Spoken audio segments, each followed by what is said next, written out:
Good afternoon, my name is Richard. This is over and over and over again. This is Matchday Live. It is the Arsenal women in action. It is match day 3 of the new WSL season. It's a must win, isn't it, for Arsenal, following 1 defeat and 1 draw. It's Aston Villa, haven't won a game yet. A visit in the Emirates. This is going to be a great game, isn't it? So come and join us the other side of this.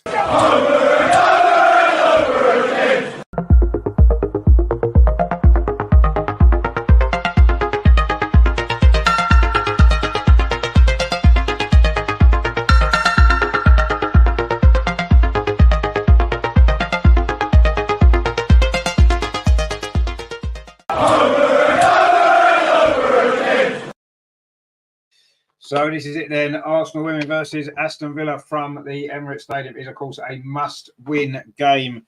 I'm just a little bit unorganised, actually. Sundays tend to do that to me. Anyway, we have got your team news in, obviously. Really, really important team news this is. This is our Arsenal lineup then for this game today. So in goal, Manu Zinsberger is back. No real surprise there after last week. The back four, Noel Moritz, Lotta Wubben-Moy, Amanda Illerstadt and Steph Catley. So we've gone back to a back four by the look of it. Couple of changes there. Lotta comes back in to the defence. In midfield, Jonas has gone back to what he knows best. Kim Little, Leah Volti and Frida Marnham, the three who played most of last season. And then in the front three, Katie McCabe comes in and Caitlin Ford comes in as well. So a couple of changes there. And it's Alessia Russo, of course, through the centre. On the bench then for Arsenal, Sabrina D'Angelo, Jem Beattie, Leah Cadena, Kyra Cooney-Cross, Victoria Palova, Katarina Cole. Big news. Beth Mead is back on the bench, guys. Beth Mead is on the bench. Brilliant, brilliant news, that is. Chloe Lacasse and Stina Blackstenius. So 2 goal scorers from Friday are both on the bench, which is a little bit of a surprise, isn't it? For Aston Villa, then, this is how they line up. In goal, it is the Dutch goalkeeper, Daphne van Domselaar.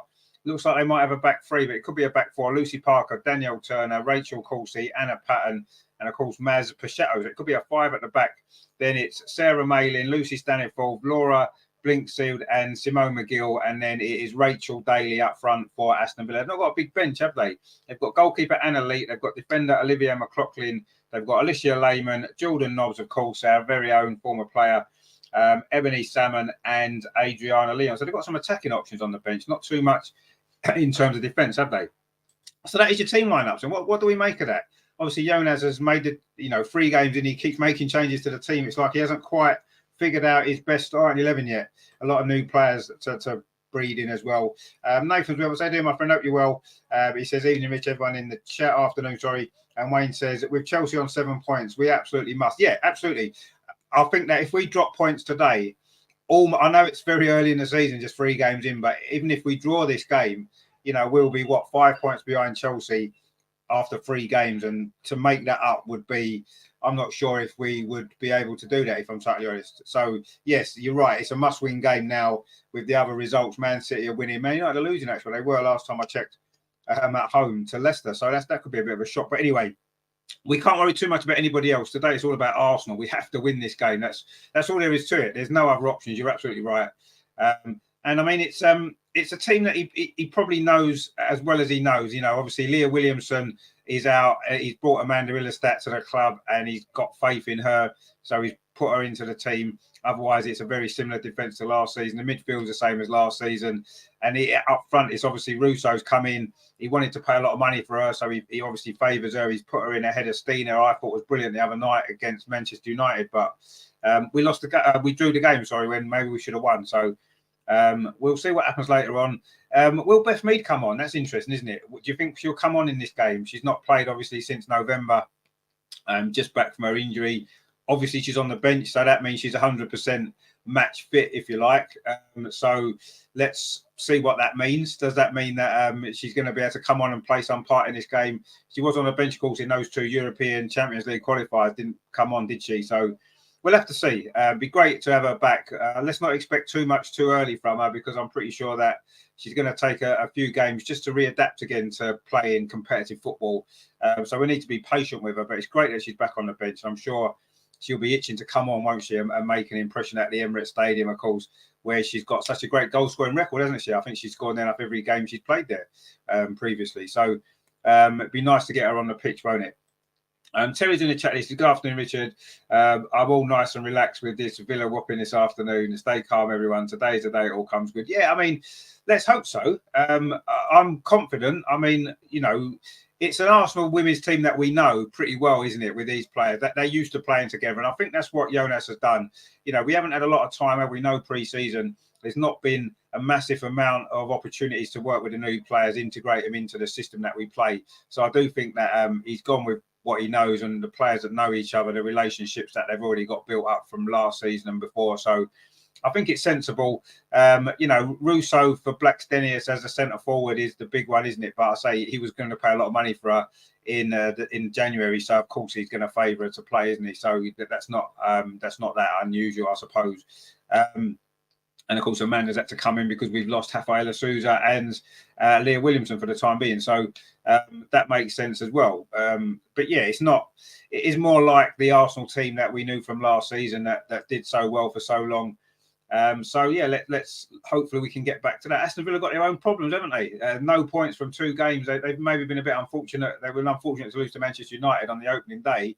They did lose to Liverpool, of course, last week, which we can't say too much about, can we? Having lost to them ourselves at the Emirates. And I do feel as though playing at the Emirates doesn't necessarily help us in terms of the team on the pitch. I think what it you know, I think the atmosphere is great. It's great that more people can go in and watch the games. But look at our record at Meadow Park in relation to our record at the Emirates, and you can see there's a massive difference, isn't there? You know, last season we only lost 1 game at Meadow Park. Funnily enough, it was against Aston Villa, wasn't it, in the final game of the season? But that was a game that didn't really matter, did it, too much? So I didn't read too much into that. At the Emirates, of course, we lose quite often. We lost to Liverpool, we lost to Wolfsburg, we've lost to Barcelona before. Our record at the Emirates isn't nowhere near as good, is it? And that's something that we do need to improve and work on. And hopefully we will starting today because we've got a few more games to come at the Emirates this season, haven't we? And if we do that, then we're going to need to win the games, aren't we? Quite honestly. So it's important today as much as anything else. One, the 3 points are massive. We can't afford not to lose points again. And also, as well, I say it's going to be a good confidence booster for playing at the Emirates, which is, I say, we've got another 3 more after this in the WSL. They may add on 1 or 2 more, Martin, now without the Champions League. We'll have to see. Nathan says, just had a nice Sunday lunch. Oh, fantastic. That's what Sundays are about, aren't they? A nice Sunday lunch. I'm glad you enjoyed that. Terry says, stop showing off, Nathan. And Wayne saying afternoon to Terry. Good to see you guys. Let's have your score predictions then for this game. I know Terry went. Was it 5? Was it 5-1 the other night? Terry said, I can't remember now. Something like that, wasn't it? They have got the best goalkeeper in the WSL with Aston Villa in Daphne Van Domselaar. I think she's the best goalkeeper in the WSL. So let's see how many we can get past. I do think Arsenal win. I think we're going to be a little bit nervy, and I do feel as though that's going to have an impact on the result and the performance. I did go 3-1 on the show on Friday, maybe a late 3rd goal to seal it, and I'm going to maybe stick with that. Actually, Wayne's gone the same. He's gone 3-1 to Arsenal. Yeah, I mean, I do think we'll win. Let's be honest, we've got better players than Aston Villa, haven't we? Although they've made some good signings, they've got, of course, our very own ex-player Anna Patton as well, haven't they, playing today? And as we know, Jordan on the bench, and of course Rachel Daly, last season's Golden Boot winner in the WSL. So, and I say Daphne in goal. So they've got a very good side, Aston Villa. I think player for player, we're stronger than them. And I think we will win. Nathan's gone 2-1. Yeah, I mean, I'll take a 2-1. I'll take anything. Any 3 points will do, no matter how we get them. It's just massively important that we win the game. So let's hope that we do.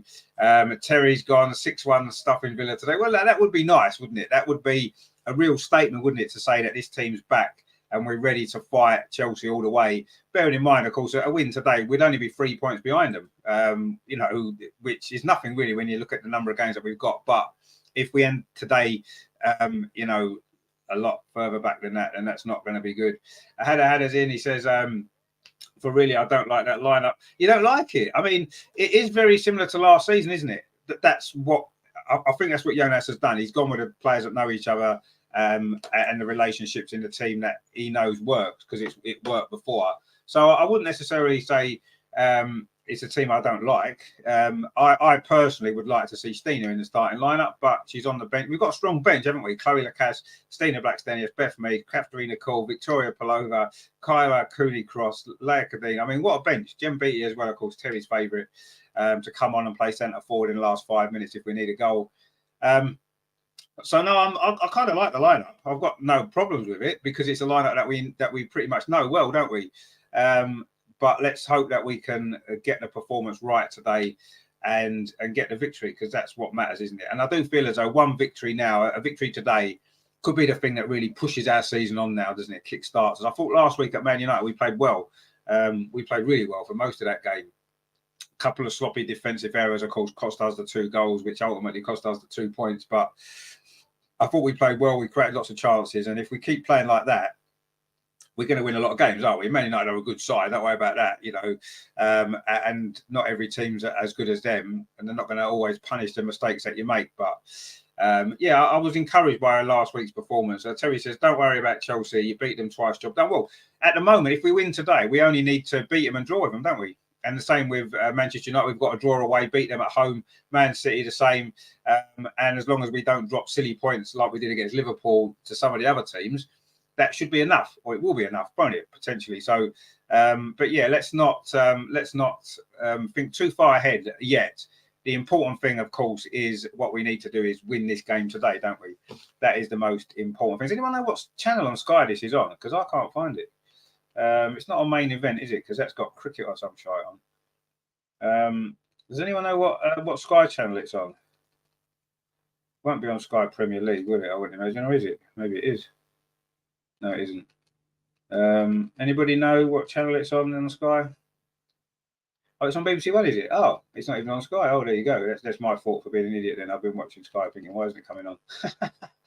Oh dear, what an idiot. Let me just get it on to BBC One then.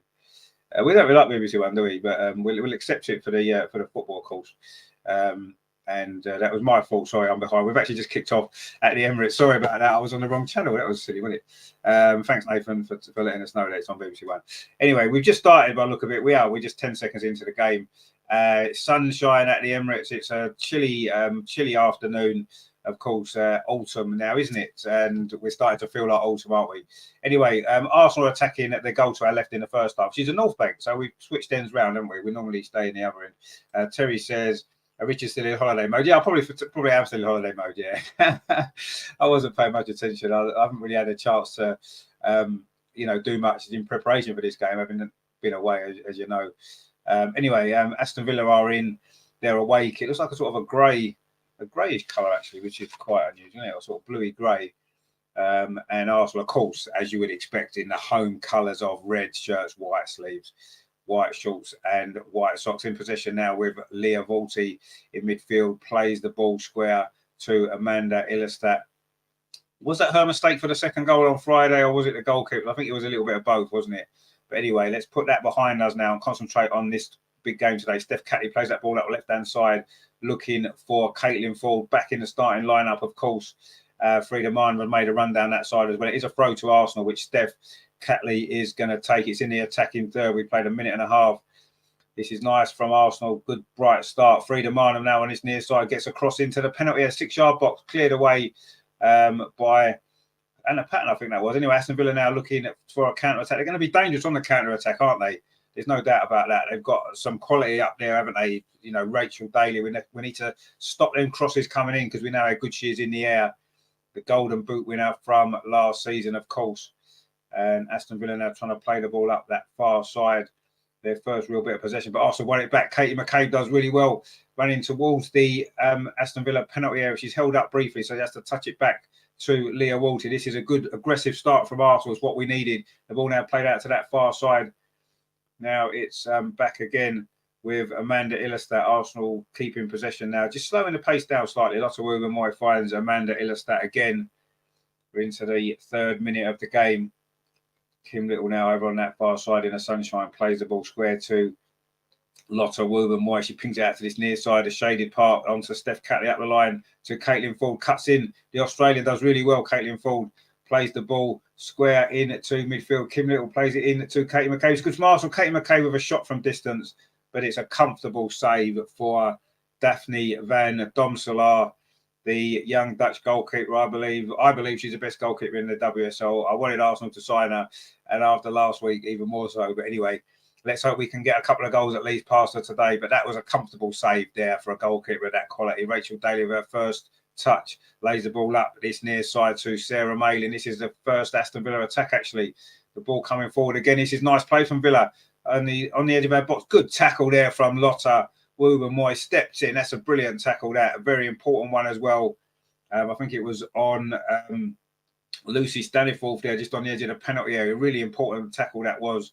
She was looking to just try to thread the ball through to Rachel Daly and made a great run into the box. That was an important defensive challenge from Lotta. Oh, that was a difficult ball there, and in fact, it is a free kick to Arsenal. It was Leah Walty was fouled there. That was Lucy Staniforth actually with that foul, but that was a dangerous ball actually from Noel Moritz. Says what you call a hospital ball, and it was Lucy Staniforth did dive in a little bit there. Terry says, "Come on, girls, good positive start." Yes, it has been a good positive start. Yes, and we've been aggressive. We've been pressing the ball. And we've had that one opportunity, one shot at goal. It was a comfortable save, but at least we started really well in this game. Lots of Woober-Moy bringing the ball forward, finds Steph Catley on his near side. Another ball up the line looking for Caitlin Ford. Oh, she does a little nutmeg there. Brilliant from Caitlin Ford. She's then brought down. And I don't think the Aston Villa defender there. Oh, actually, is it a free kick to Aston Villa?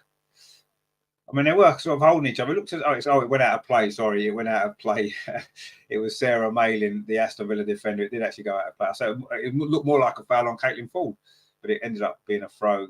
Nice, neat feet, though, by Caitlin Ford, right on that touchline, but obviously a little bit too tight. Now, Arsenal won the ball high up the pitch again. We're coming forward over on this far side. Katie McKay puts a cross in, headed out at the near post there by Anna Patton, I think it was. Or was it Rachel Coulty? With the defensive header there, that was good defending there from Aston Villa. That was good play again from Arsenal, winning the ball high up the pitch. And a nice cross there from Katie McCabe. It's a throw though to Arsenal in line with the penalty area on that far side. Noel Moritz with it. Finds Lesia Russo, her first real involvement actually. Lays the ball back. And now Amanda Illerstadt finds Lotta Woober-Moy inside the centre circle. Plays the ball up his near side to Steph Catley. Plays it up the line, looking for the run there of Frida Marnham, of Leah Walty. Leah Walty then keeps possession. Looked like she was under a bit of pressure there, Leah Walty, but she did well. And now it's with Lotta Woober-Moy again. Again, it's with Leah Walty. She's had a lot of the ball in these first, 5.5 minutes here at the Emirates in the sunshine. Lotta Woober-Moy now in possession for Arsenal inside Arsenal's half. Just lays it off square to Amanda Illerstadt. It's Arsenal just trying to feel their way into the game. We've had a lot of possession. We've finding our passes, and we're playing pretty well. Obviously, there's there's got to be a slight issue with confidence. The fact that we haven't won a game yet this season, and we've been knocked out of the Champions League already, and we just need to get in front in a game, don't we? Again, I think we just need to get the crowd going and everything else. I'm sure we'll be fine. David says, we need to win this. Thank you, Mr. Ritchie, for the update. No problem at all. Thank you for joining us. You're absolutely right. We do need to win this year. There's no question, is there? We have to win this game. Even a draw is not really good enough, is it, in the circumstances? But Villa have lost both games, and another defeat for them, that would be a real kind of crisis for them almost, wouldn't it? So it's a massive game for both teams, but someone's going to have to get the win anyway. I was going forward now with Frida Marnham, and it's going to actually come through here. It's got deflected a little bit there, actually. And Arsenal still in possession, but Villa have managed to deal with that. And it's now they're in possession over on that far side. And now Villa are trying to come forward themselves. Lovely tackle there from Caitlin Ford, wins the ball back. That's the aggression that we've been showing. Russo now in possession for Arsenal, drops deep, lays it off to Leah Walsh. This is really good for Arsenal. We clearly, Jonas has told us to come out and be aggressive, and that's exactly what we're doing. And we're coming forward now over on that far side. Noel Moritz in the sunshine in front of the West Stand, plays the ball back to Amanda Illerstadt. Now it's with Lotta Woober-Moy. We've got Sophie there. Views on Mead back on the bench. Well, I mean, it's great, isn't it, Sophie, that she's back on the bench? How much she's got in her, how many minutes she's got in her in the WSL at this moment in time, we don't know. It'd be nice if she can come on, wouldn't it, for the last 10, 15 minutes or so. We'll see. She's going to have to be eased back in, isn't she? But it's great to have her back. And hopefully Viv won't be too far behind. And Leah's been running and kicking the ball as well. She's going to be a way off yet. Couple of months or so at least for her. Oh, brilliant bit of defending again there from Kim Little, just in front of that back four, stop that ball going through. And she plays it back to Zinsberger in goal. Manu Zinsberger back in the team today. Is Jonas going to rotate the keepers, or is he going to end up sticking with Manu again after that terrible mistake last week from Sabrina? I'd have kept Sabrina in. We said it on the show the other night. I know Andreas agreed. Andreas, of course, is at the Emirates at this moment in time. He'll be doing a nice vlog again for us. So look out for that. Probably go on the channel later on this evening once I get all the videos through and I get a chance to edit them together. Anyway, Villa in possession now is probably the longest spell of possession they've had actually in this game so far. And they play the ball back to goalkeeper Daphne Van Domselaar. Yeah, I mean, it's great to have me back on the bench, isn't it? Let's be honest. But I say, let's not expect too much too soon from her. She's back from a very, very long injury. It might take her a few games, a few weeks to really get back into her rhythm that she had before, when she was, I believe, the best player in the world. At the time of her injury, she was at that moment, wasn't she? She got player of the tournament, golden boot at the Euros. She carried it on into the start of last season, didn't she? I believe she was robbed of that Ballon d'Or that should have rightfully been hers. But it doesn't matter what award she gets. We know how good she was. So, but let's just be patient with her, because I do think that it's going to take her a little bit more time, isn't it, to get back into it. Going to ask going forward now, Caitlin Ford over on this near side, Arsenal's left. But again, Aston Villa have dealt with it. They've defended pretty well so far in the face of this ferocious Arsenal start. But we've not really had an opportunity yet, have we, at goal? Daphne Van Domselaar's goal. That one chance from Katie McCabe, but it was just a p-roller shot from 20 yards that was comfortable. And Van Domselaar plays it out to that far side, but they're trying to play their way out from the back, but Arsenal pressing high out of the pitch. We've won the ball now. It's with Caitlin Ford. She tried to thread it through to Frida Minor, but it got deflected. And now it's back with Daphne Van Domselaar, who plays a short ball out to this near side. And Villa now trying to come forward. But again, Arsenal have dealt with that pretty well. Steph Catley, there, does really well on this near side. She's trying to turn and get the ball moving forward, but she's not able to do so. So she just touches it off to Leah Walty. And now it's back with Lotta Woober-Moy. Pings it into Kim Little in midfield. And then it goes back to Manu Zinsberger. We've played 10 and a half minutes at the Emirates. It's still Arsenal nil, Aston Villa nil. Arsenal have been the much better team in these opening 10 minutes. But we haven't managed to create opportunity yet, have we, to get ourselves in front? Maybe we will now. We're coming forward. Frida Marnham touches it off to that far side. Noel Moritz bringing the ball forward for Arsenal. Plays it into Frida Marnham again. Just lays it off to Katie McCabe over on that far side. Katie McCabe plays it back into Leah Walty. This is good from Arsenal. Steph Catley now on this near side. Finds a compatriot, Caitlin Ford. She's going to have a run at the Villa defence. She does have a run. Puts a low cross in. Daphne Van Domselaar drops it. Oh, Villa scramble it clear. Oh, mistake there by the Aston Villa goalkeeper. The cross was a low cross, but it shouldn't have really posed her too many problems. And she didn't really deal with that at all. It was a dangerous ball. And she dropped it there, the goalkeeper, and it almost fell at the far post. Caitlin Ford again with a higher cross this time to the edge of the 6-yard box. And Villa managed to clear that one away. But that was almost a mistake there from the goalkeeper. Noel Moritz has conceded a free kick. We've got Russ. How you doing, Russ? Good evening, everyone. Yep, good evening, my friend, or good afternoon. Good afternoon, good evening, good night, whatever it is. Wayne says, did you hear about Catley? Did you hear about Catley on the Lorraine Kelly show? No, I didn't. What was that all about? I don't tend to watch a lot of TV, if I'm honest. Terry says hello to Russ. Now, what's that all about, Wayne? I don't really watch too much telly, unless it's on YouTube. I don't tend to watch it really. And I've been busy this last week. Anyway, Arsenal almost gifted a lead there, actually, by the goalkeeping mistake. But Villa did manage to scramble that away. If only Arsenal had someone in that 6-yard box to tap it in, someone like Steiner maybe might have been on hand there to tap that in. But anyway, Aston Villa now are in possession over on that far side. Katie McCabe trying to close it down, but it is a throw to Aston Villa. Terry says there, hit that like button, still 4 short of the first goal. Well, I'm sure we must be more than 4 short, aren't we? Nathan says no chances yet, but a really good aggressive start. No, it is, yeah. And we've won the ball high at the pitch again. We're coming forward now. This is really good play from Arsenal. We do need a goal there, you feel, while we're on top Look at what happened last week. Steph Catley now on this near side, plays at the ball back to Leah Walty, plays it into Kim Little. This is a good play from Arsenal. We're about midway inside the Aston Villa half. Still looking for that one big opportunity, aren't we, to make the breakthrough here. Amanda Willis that goes forward, finds Katie McCabe over on that far side. Plays the ball in field to Kim Little again. Touches it off there. This is good play from Arsenal. Noel Moritz on that far side. Can she get a cross in? She's got Katie McCabe just inside her now. Katie McCabe lays it off to Kim Little. This is good from Arsenal. Kim Little pings the ball to the near side inside the box. Katie Ford plays it back in, looking for Alessia Russo. It's just about dealt with by Aston Villa. Rachel Corsi, I think it was, the Aston Villa captain. She's got a couple of own goals against us, hasn't she, in the last couple of years? It'd be nice for us to get another one, wouldn't it? Just to give us a helping hand. But this is good from Arsenal again. Frida Marnham's got in behind on his near side. She's got Caitlin Ford for company, but she wins the corner. Frida Marnham, and I think it's the first corner of the game, isn't it? It was good defending actually there from Aston Villa, but Frida Marnham just got in behind. It was Sarah Malin there with the tackle, and it is a corner to Arsenal on this near side. Frida Marnham is going to take this. Not had the best start to the season, has she, Frida? Let's hope she can produce something decent today. We've got this corner now. What's the delivery like? It's decent to the edge of the 6-yard box. Two players at the far post there go down. Katie McCabe, I think it was Leah Walty actually, claims that she was fouled. But the referee has given, I'm not really sure what the referee's given here. There was a lot of pushing and shoving going on. I mean, Leah Walty's held back there. She's pushed over.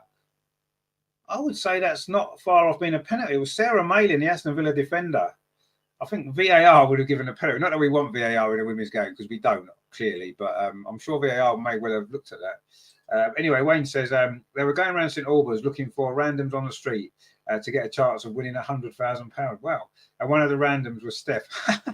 She said she'd spend it on her wedding because she just got engaged. Oh, brilliant. I hope she didn't take the money. She doesn't really need it, does she? Let's be honest. Nathan says that would have been lovely. It would have been nice, wouldn't it? Just wandering around St Albans winning £100,000. Well, anyway. Oh, that's a great ball. Over on that far side, can Noel Moritz keep it in? She pulls it back. No one made the run to the near post, and Villa managed to deal with it, but actually not very well. Arsenal won the ball back again. Caitlin Ford on the edge of the box, lays it off. Shot comes in. Again, it's not a great shot from Katie McCabe. The second one gets a deflection, and Daphne Van Domselaar deals with that one. Almost a goal there for Arsenal after 15 minutes. It was certainly mounting the pressure on it. What a great ball that was there from Leah Walty. What a run as well from Noel. Didn't think she was going to keep it in. She managed to pull it back. There was no one on the edge of the 6-yard box. Again, where's our striker? Where's our centre forward in there to gobble them chance up? That's twice now. Virtually the same part of the 6-yard box. No one's there. You know, Russo is very deep. And that's the problem, is that when you've got a ball there, you need your striker attacking that, don't you? And finishing that off. But unfortunately, that's twice now. The ball's been in a great area and no one's been in there to finish it. I'm sure Stina would have had one of them in the net by now. That's where she thrives, isn't it? Inside that 6-yard box. That's her territory, isn't it? Because Russo tends to play a bit deeper. Or just giving the ball away again in a dangerous area. But again, a good tackle again from Lotta Woober-Moy. She had a really good start to this game. Maybe a point to prove. I haven't been left out the side last week, maybe. But she certainly started this game well. She's been aggressive in the tackle, and she's just won another important block there, as Terry says there. Indeed, that's not a great ball out of defence there from Amanda, and we've conceded a throw. 16.5 minutes here at the Emirates. It is still Arsenal 0, Aston Villa 0. Arsenal have been much the better team by an absolute mile. We just aren't really. We haven't had a big chance. We've had the ball in some good areas a couple of times. And Aston Villa again have put under pressure and almost lose the ball. Now they're trying to come forward. But again, Kim Little's in. We really are aggressive the way we've started this game. You can't ask for any more really from us. We just need to be looking at creating one or two more opportunities at the other end of the pitch, don't we? Lotta Woober-Moy now brings the ball forward for Arsenal. Very good start to the game from her. Plays up this near side, Steph Catley. Couldn't quite find Caitlin Ford on that occasion, and Aston Villa can clear that one away. And they're going to try and come forward, but that wasn't a good ball. Steph Catley cuts that out, and now it's Leah Walty again. She's had a good start to this game. Again, another player maybe under a little bit of pressure because they've not started the season in brilliant form. So it's nice to see her having a good start to this game. Amanda Willis, that plays out that far side. Noel Moritz having a good game as well. That's a good ball up the line to Russo. Over on that far side, Russo wins the corner there off Maz Pacheta, I think it was. And it is going to be a corner to Arsenal again. This one on the near side. Very, very aggressive start this has been. And Russo is getting herself inside that penalty area. We know how dangerous she can be in the air. Amanda Ilestat as well has got into that penalty area. We played the corner short. Katie McCabe inside the box. Oh, she's tackled. It wasn't a penalty. It was a good tackle, actually. But Arsenal won the ball back again. And Arsenal won another corner. We know it's a goal kick this time. Katie McCabe in a short corner caught everybody out, actually. And Katie McCabe come running into the box. Thoughts of that game against Manchester City, but she maybe overrun it a little bit. That's a really good tackle, actually, because she got that wrong, the Aston Villa defender there.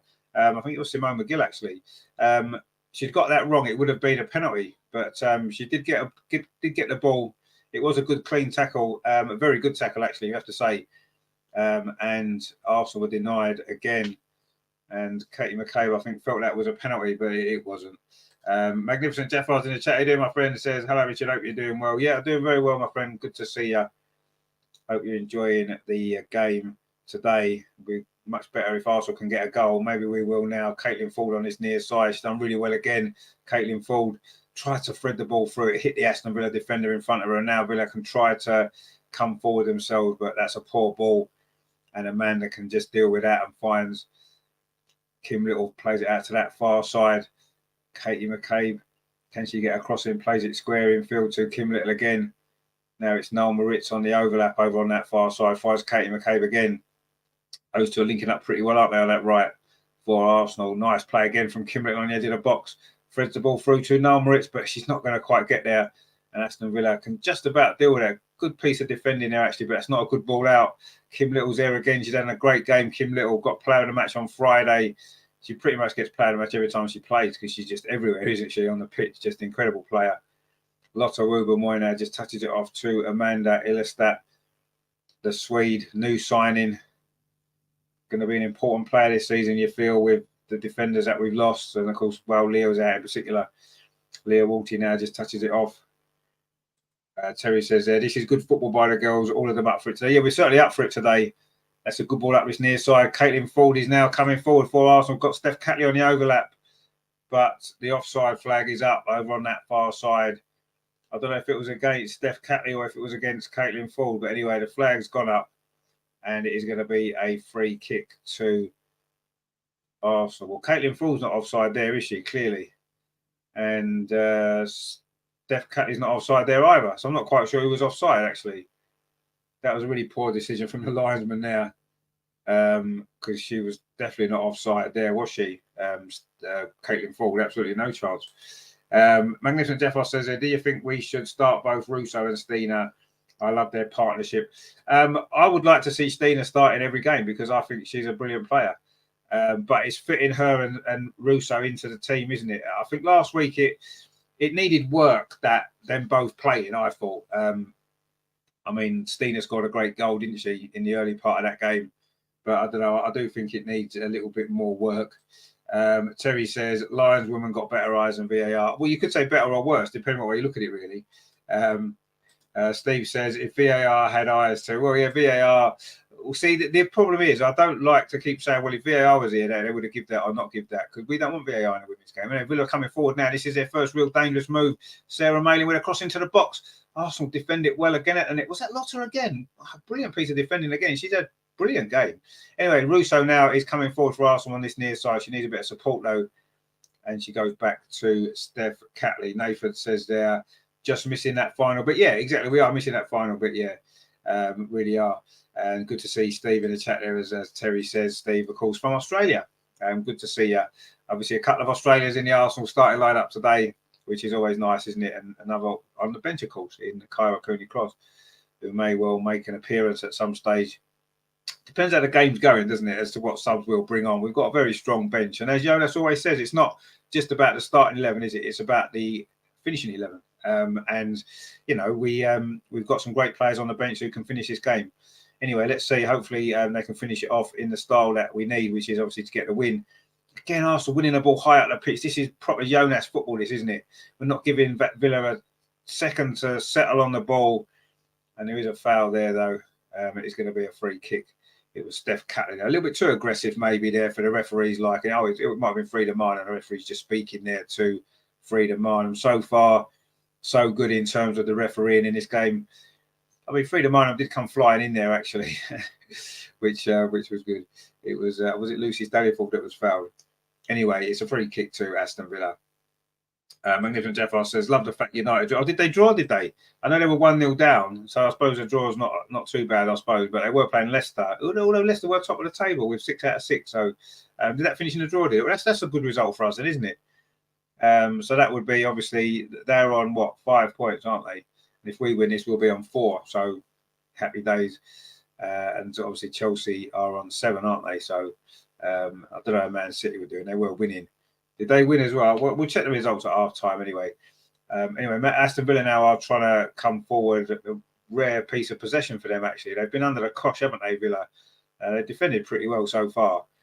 We haven't really had a big opportunity. That's definitely Van Domside hasn't had to make a save. But Villa now looking to have an attack themselves. Rachel Daly flicks the ball through. Oh, it's a decent ball there. And a little bit of panic defending there from Kim Little there. Put it behind for a corner.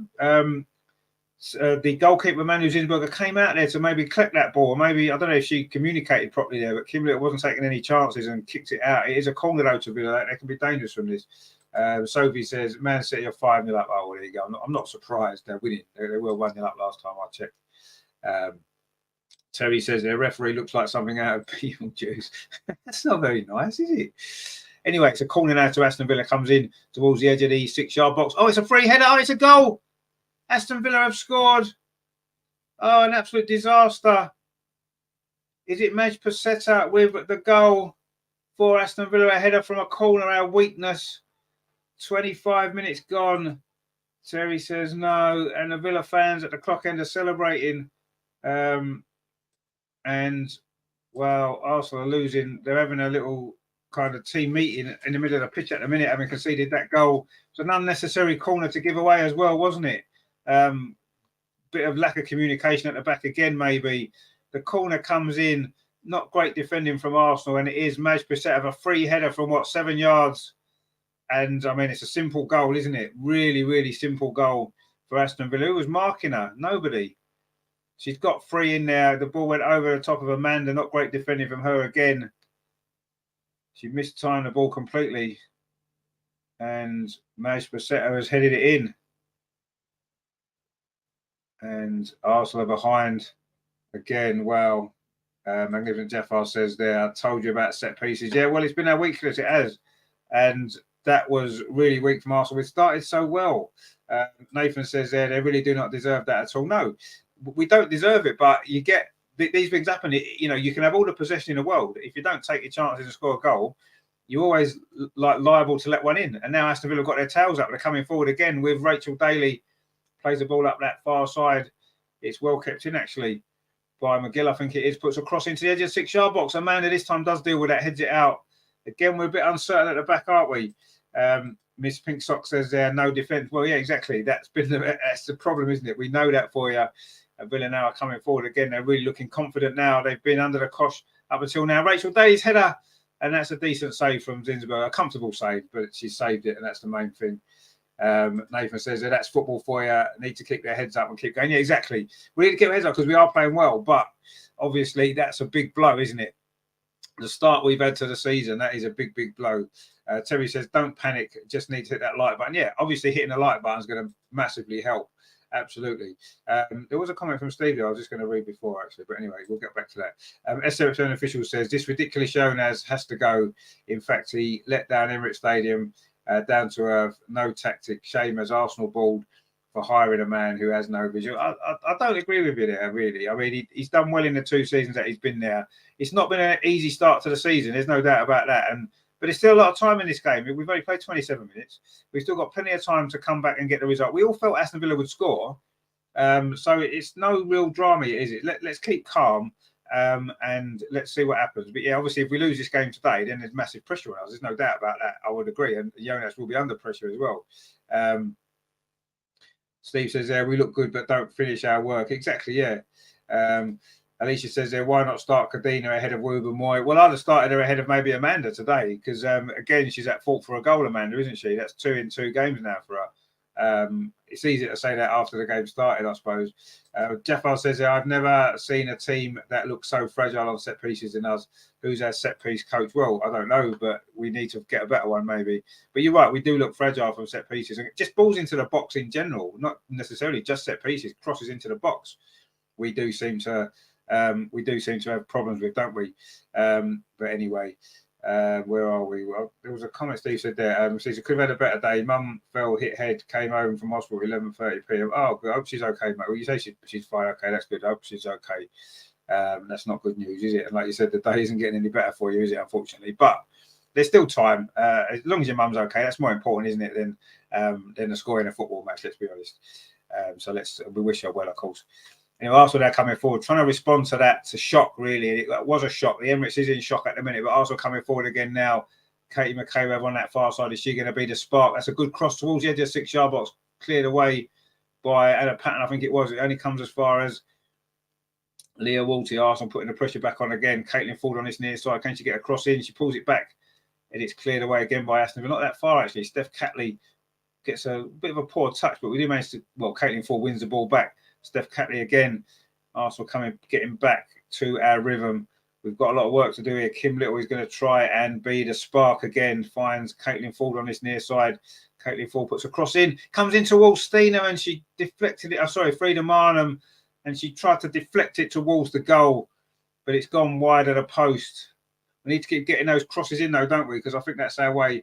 Hadda said, I say Sabrina, she's a very good goalkeeper. No, she is. She didn't have a great game last week, did we? But I don't think the goalkeeper was at fault for that particular goal. I mean, the corner has come in. The defender should have dealt with it, and they didn't. And it's a free header, and that's a defensive error, really, isn't it? Rather than a goalkeeping fault there. I don't think you can blame Manu for that. She's not great at crossing into the box, but I don't think that was necessarily her fault. I think it was just poor defending, wasn't it? But now Arsenal got an opportunity to come forward here. Kim Little driving forward, plays it through. Oh, it's a little bit too much there on it for Caitlin Ford. She's kept it in, but she's had to go really wide now.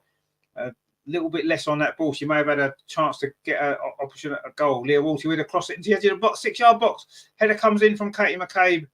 It's gone behind for a goal kick. And we've played half an hour. Sophie says, I think that goal will wake the girls up. They don't have full position. No, I think it will wake us up. It seems to have done, but now I think for 5 minutes or so after the goal, we looked a little bit rattled, didn't we?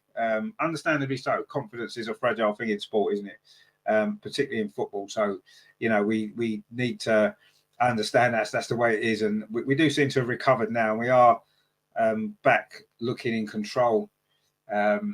TikTok Lacazette 2 says we need to start taking shots outside the box. Yeah, we do, but we've got an opportunity now inside the box with Katie McCabe. Lays the ball back to Kim Little. A slightly heavy touch, but she's kept possession. Finds Katie McCabe again over on that far side. Now it's with Caitlin Ford on the edge of the box. She tried to cut inside and she was dispossessed, but Arsenal have picked the ball up again. Yeah, it'd be nice to have a few shots from outside the box, wouldn't it? We don't seem to have. We've been in a couple of opportunities that we could have done. Kim Little's had 1 or 2 chances where you think she could have had a shot. But no, I'd like to see 1 or 2 more, absolutely. If you don't buy a ticket, you don't win the lottery, dear. That's the way it goes. And I think that's what we need to think about a bit more in this game, don't we? Get some shots away. Lotta Wu, more of that long ball over the top, but it's going to run all the way through to the Villa goalkeeper, Daphne van Domselaar. And she picks the ball up. The young Dutch goalkeeper, very, very impressive goalkeeper. She did make a little mistake early on in this game, which we couldn't capitalise from. And Arsenal run the ball back high up the pitch. And Lesia Russo on its near side, inside the penalty area, tries to play across it. It's deflected. It's now an Arsenal corner. Can we make the most of an opportunity at the other end? We conceded from a corner. Can we score from a corner? It was Anna Patton there who put that behind, of course, a former Arsenal defender. So it's a corner now. It is Frida Marnham with it on this near side. Frida is going to take this free kick. It's just going to put the ball back inside the D properly. We've got some height in, haven't we? Amanda's in there. We know how dangerous she can be from set pieces. We saw at the World Cup. What's Frida's delivery like? Again, it's pretty good towards the far post. Header comes in. Oh, it's just wide. It's just wide at the far post. Leah Walty, it was not known for her goal scoring.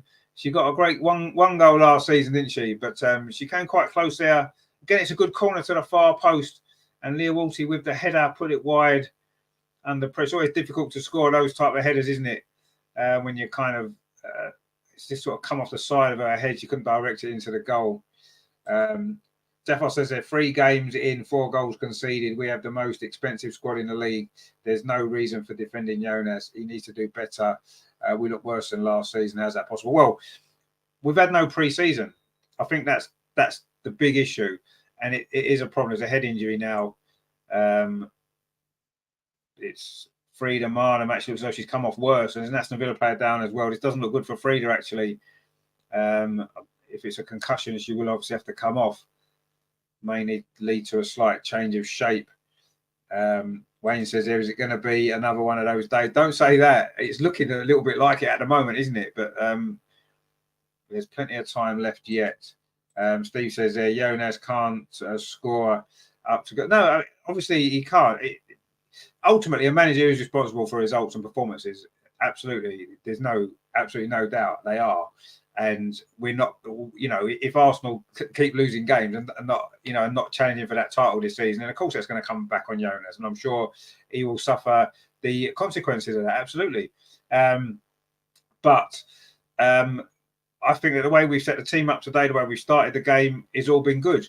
We've done everything well, apart from defend that one corner. That's the only thing we haven't done well. And is that down to the manager? You could say that organisation, but it's individual mistakes, isn't it? We've made individual mistakes this season. You're saying about the 4 goals we've conceded. I would say 3 of them have been individual mistakes, which isn't necessarily down to the manager, is it? Always. I'm not saying he's not responsible for some of it, but you've got to say that the players themselves have to look at themselves and say, what can we do better to stop these mistakes happening? Anyway, there is this injury now to Frida, so there's no play at the moment. She is sitting up again, which is good news. Let's hope she's going to be okay. As long as she hasn't had a concussion, she'll be able to continue, obviously. But yeah, let's hope it's not going to be another one of them days. She's got a bloody nose, actually, Frida Marnham. So she's just getting patched up. Let's hope she's going to be okay to continue. Wayne says I agree with Magnificent. Most valuable squad in WSL, second in world football after Barcelona. Can't be just in Chelsea get a 5th title in a row. That's ridiculous. Yeah, what you got to remember with Chelsea is they've got a very, very settled team, and they've got a manager who has been in the job a very long time. And I do think that Jonas is still. It's only his 3rd season in the role at Arsenal in English football. He's still learning a little bit. We've got a lot of new players to embed in, and I don't know. Aisha says should have let Sabs as goalkeeper. Yeah, maybe I kind of agree. I don't think you should just leave her out of the team. Jack says he needs time. How is he supposed to know his best team after 2 goals? No, you're right.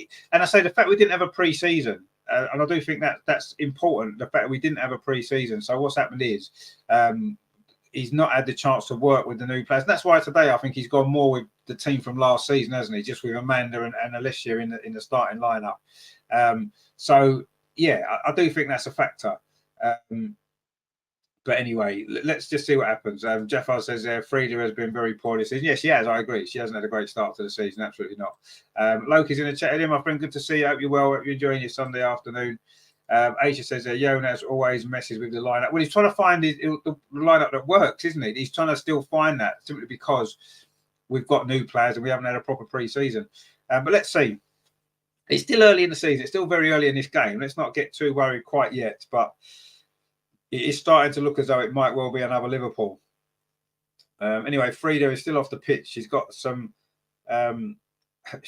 stuff up her nose to stop the bleeding, but she's coming back on now. I don't know how you can run when you can't breathe through your nose. That must be really tough. Anyway, Rendition says they're shoehorning players in. I don't think so today. This is more a lineup that we would have expected, isn't it? Everyone's pretty much playing in a position that, their strongest position. I think he has tried to do that before. I thought the Friday night's game was a little bit like that, wasn't it? I don't think so much today. And to be fair, we're playing well. We just made a bad mistake from defending a set piece. And that's been the difference, hasn't it? We haven't really created a lot of good chances yet. Jeffo says the problem with Ford is she works hard, but her output is just awful. She has all the talent, but she ain't that player who you can rely on in scoring goals. why not start Lacasse? She's got to get. Yeah, I mean, I'm a little bit surprised that Lacasse and Stina started on the bench today. The 2 goal scorers from the other night. Maybe he sees Lacasse as an impact sub to come on and get a goal. Serena's in the crowd, actually. Serena Wiegman. I'll be quite interested to know what her thoughts on Lotta Wubben-Moy are, because she generally picks her in the squad, but never gives her minutes on the pitch.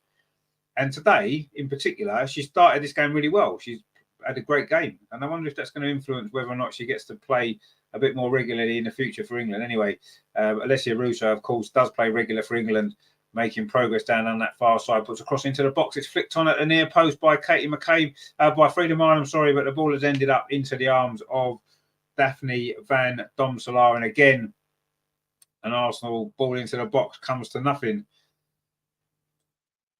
Terry says, good run from Russo. It was a very good run from Russo. It's good to see Serena, isn't it, watching this game. Quite a lot of English players, of course, on the pitch for Aston Villa, as well as mainly for Aston Villa. We've only got the 2, of course, with Beth on the bench. I'm sure Serena's here to see how fit Beth is and how able she's to contribute. Because in a couple of weeks' time, there's another international break, of course, isn't there? The double header against Belgium in the Nations League. So she'll be picking the squad quite soon, won't she, Serena? Header says, Jonas, he's not good enough for Arsenal with line-up. Well, we'll see, won't we? I mean, I say ultimately results dictate, don't they, whether or not a manager keeps his job or not, how the season goes. He won a trophy last season, let's remember. So let's see. For that reason, he deserves a little bit more time. Anyway, Frida Marnham now, this is a better opportunity for Arsenal. Can we get the equaliser? Plays the ball out to that far side. Noel Moritz plays it into Kim Little on the edge of the Aston Villa box. Now it's Katie McCabe. Dinks across out towards the far post. Header comes in, but it's more upland towards goal. And Anna Patton, it was completes a clear. Steph Catley now keeps the ball in. And then she slips over. She's managed to keep the ball in play, though, Steph Catley. She did really well there, having slipped over. Anyway, now Frida Marnham lines up the cross, but it's straight into the arms of Daphne van Domselaar. And that was it. Steve says it was last season. It was last season we won the trophy, of course, but that's the most recent season, isn't it? We've only 2.5 games into this season. We can't, we can only judge on last season. He's won a trophy. That, for me, gives him a little bit more time, to sort this out with the new players and everything else. So, had we not, last season with all the injuries that we had, it would have been, if we hadn't won a trophy again, then would we have wanted to give him as much time? Maybe not, but he's won a trophy. We beat Chelsea in a final. I think that he's earned the right to certainly be given a lot more time than currently that we've had. So yeah, let's see. I mean, we're not even a half time in this game, are we? Let's not panic yet. Rendition says there, Marnham has been poor, get Pullover on. I wouldn't disagree with that. She's not had a great start to the season, and she's not been great today. Terry says, in Jonas we trust. Well, so far, yeah, I agree. Kalisha says there, well, what a start from Arsenal ladies this morning, hoping for a positive result at the end of the final whistle. Yeah, we all are. Let's hope so. Let's hope you're right. And there's still a lot of time left, isn't there? We're not even a half time yet. Frida Marnham now dinks a ball into the penalty, looking for Russo, but it's going to run out of play. Good defending again from Aston Villa. You have to say Villa have defended well in this first half. They have. You've got to give them credit for that. We've not maybe quite done enough in that final third. We played well. We've been aggressive. We've won the ball high up the pitch, but we're not creating a lot of chances, are we? And unfortunately, that seems to be why we're losing. Miss Pigsock says there, Pullover on. Well, yes, I'm sure she'll come on at some point. Jeffar says there, Cooney Cross is the best upcoming youngster, yet she can't get a minute in the squad, especially with the kind of money we bought. Well, I mean, she's obviously played some minutes in the team, but who's she going to replace? She's a defensive player. We're losing the game. Russo on this near side. She's done well again. Russo turns and twists away on this near side. Can she get a cross in? She does get a cross in, but again, it's too close to the goalkeeper, Daphne van Domselaar, who grabs that one out of the air, and another Arsenal attack comes to nothing. I mean, Cooney Cross is a great player. I'm not going to say any different, but she's more of a defensive midfield player, isn't she? In the Leah Walty kind of role. When you're losing a game 1-0 at home, you don't bring on a defensive midfield player here, really. You want to try and bring on some more attacking. Not yet, it's too early in the game, but you want to bring on more attacking players, don't you? And that might be what, if you're winning a game away from home, you bring on extra defenders, don't you? Defensive players to see it through. It depends on the circumstance of the game, doesn't it? Would you start her at this moment in time when she's a brand new player into the team? Has Katie McCabe just got booked? Or was that the Aston Villa player that got booked? Oh, it was Rachel Daly, actually. Rachel Daly got booked. Sorry, I thought it was Katie McCabe. Just whenever you see a yellow card come out and Katie McCabe's on the pitch, you assume, don't you? It's Katie McCabe that's got booked for something. But actually, it was Rachel Daly that's got booked there for a foul that she committed. Or was it for kicking the ball? Oh, that was a bad foul, actually, on Katie McCabe there from Rachel Daly. Sliced at her there after the ball had gone. Wasn't a very nice foul, actually. It deserved a yellow card. Come on, Rach, you're better than that, aren't you? What are you doing? David says, let's be fair, Jonas has a lot to prove because since mid last season, this team has started to get stagnant. Well, you got to think of the injuries that we've had last season. Anyway, this free kick into the box, header comes in, it's flipped up to the far post, play back across, good defending again from Villa. Katie McCabe, cross is blocked. Oh, Arsenal came close there to the equaliser with a couple of minutes to go until half time. We've got another head injury. Is that an Aston Villa player that's injured? It is. It looks, I think it might be Rachel Daly, actually, defending that set piece. It was a good set piece in. The header came in from Freedom Army. It was Russo at the far post, and it was Rachel Daly's defensive header, actually, that stopped a goal there. Really good header back across the goal from Russo into the 6-yard box. And Daly at full stretch, she actually crashed into her own defender, but that was a great piece of defending from Villa again. And it is an Arsenal corner as we finish this first half. Can we get the equaliser here? Last minute of the half. Steph Catley's going to take this corner over on that far side in the sunshine, attacking the North Bank at the Emirates. Can Arsenal get level before half time? There's a bit of pushing and shoving in the box. The referee didn't like that. And now we're going to get this corner. Still a bit of pushing and shoving in that 6-yard box. Steph Catley now waiting to take this corner. She puts the corner in. Again, it's a decent ball towards your 6-yard box. It's not really cleared by Villa, but it is now. And they do manage to get the ball out, scramble it clear.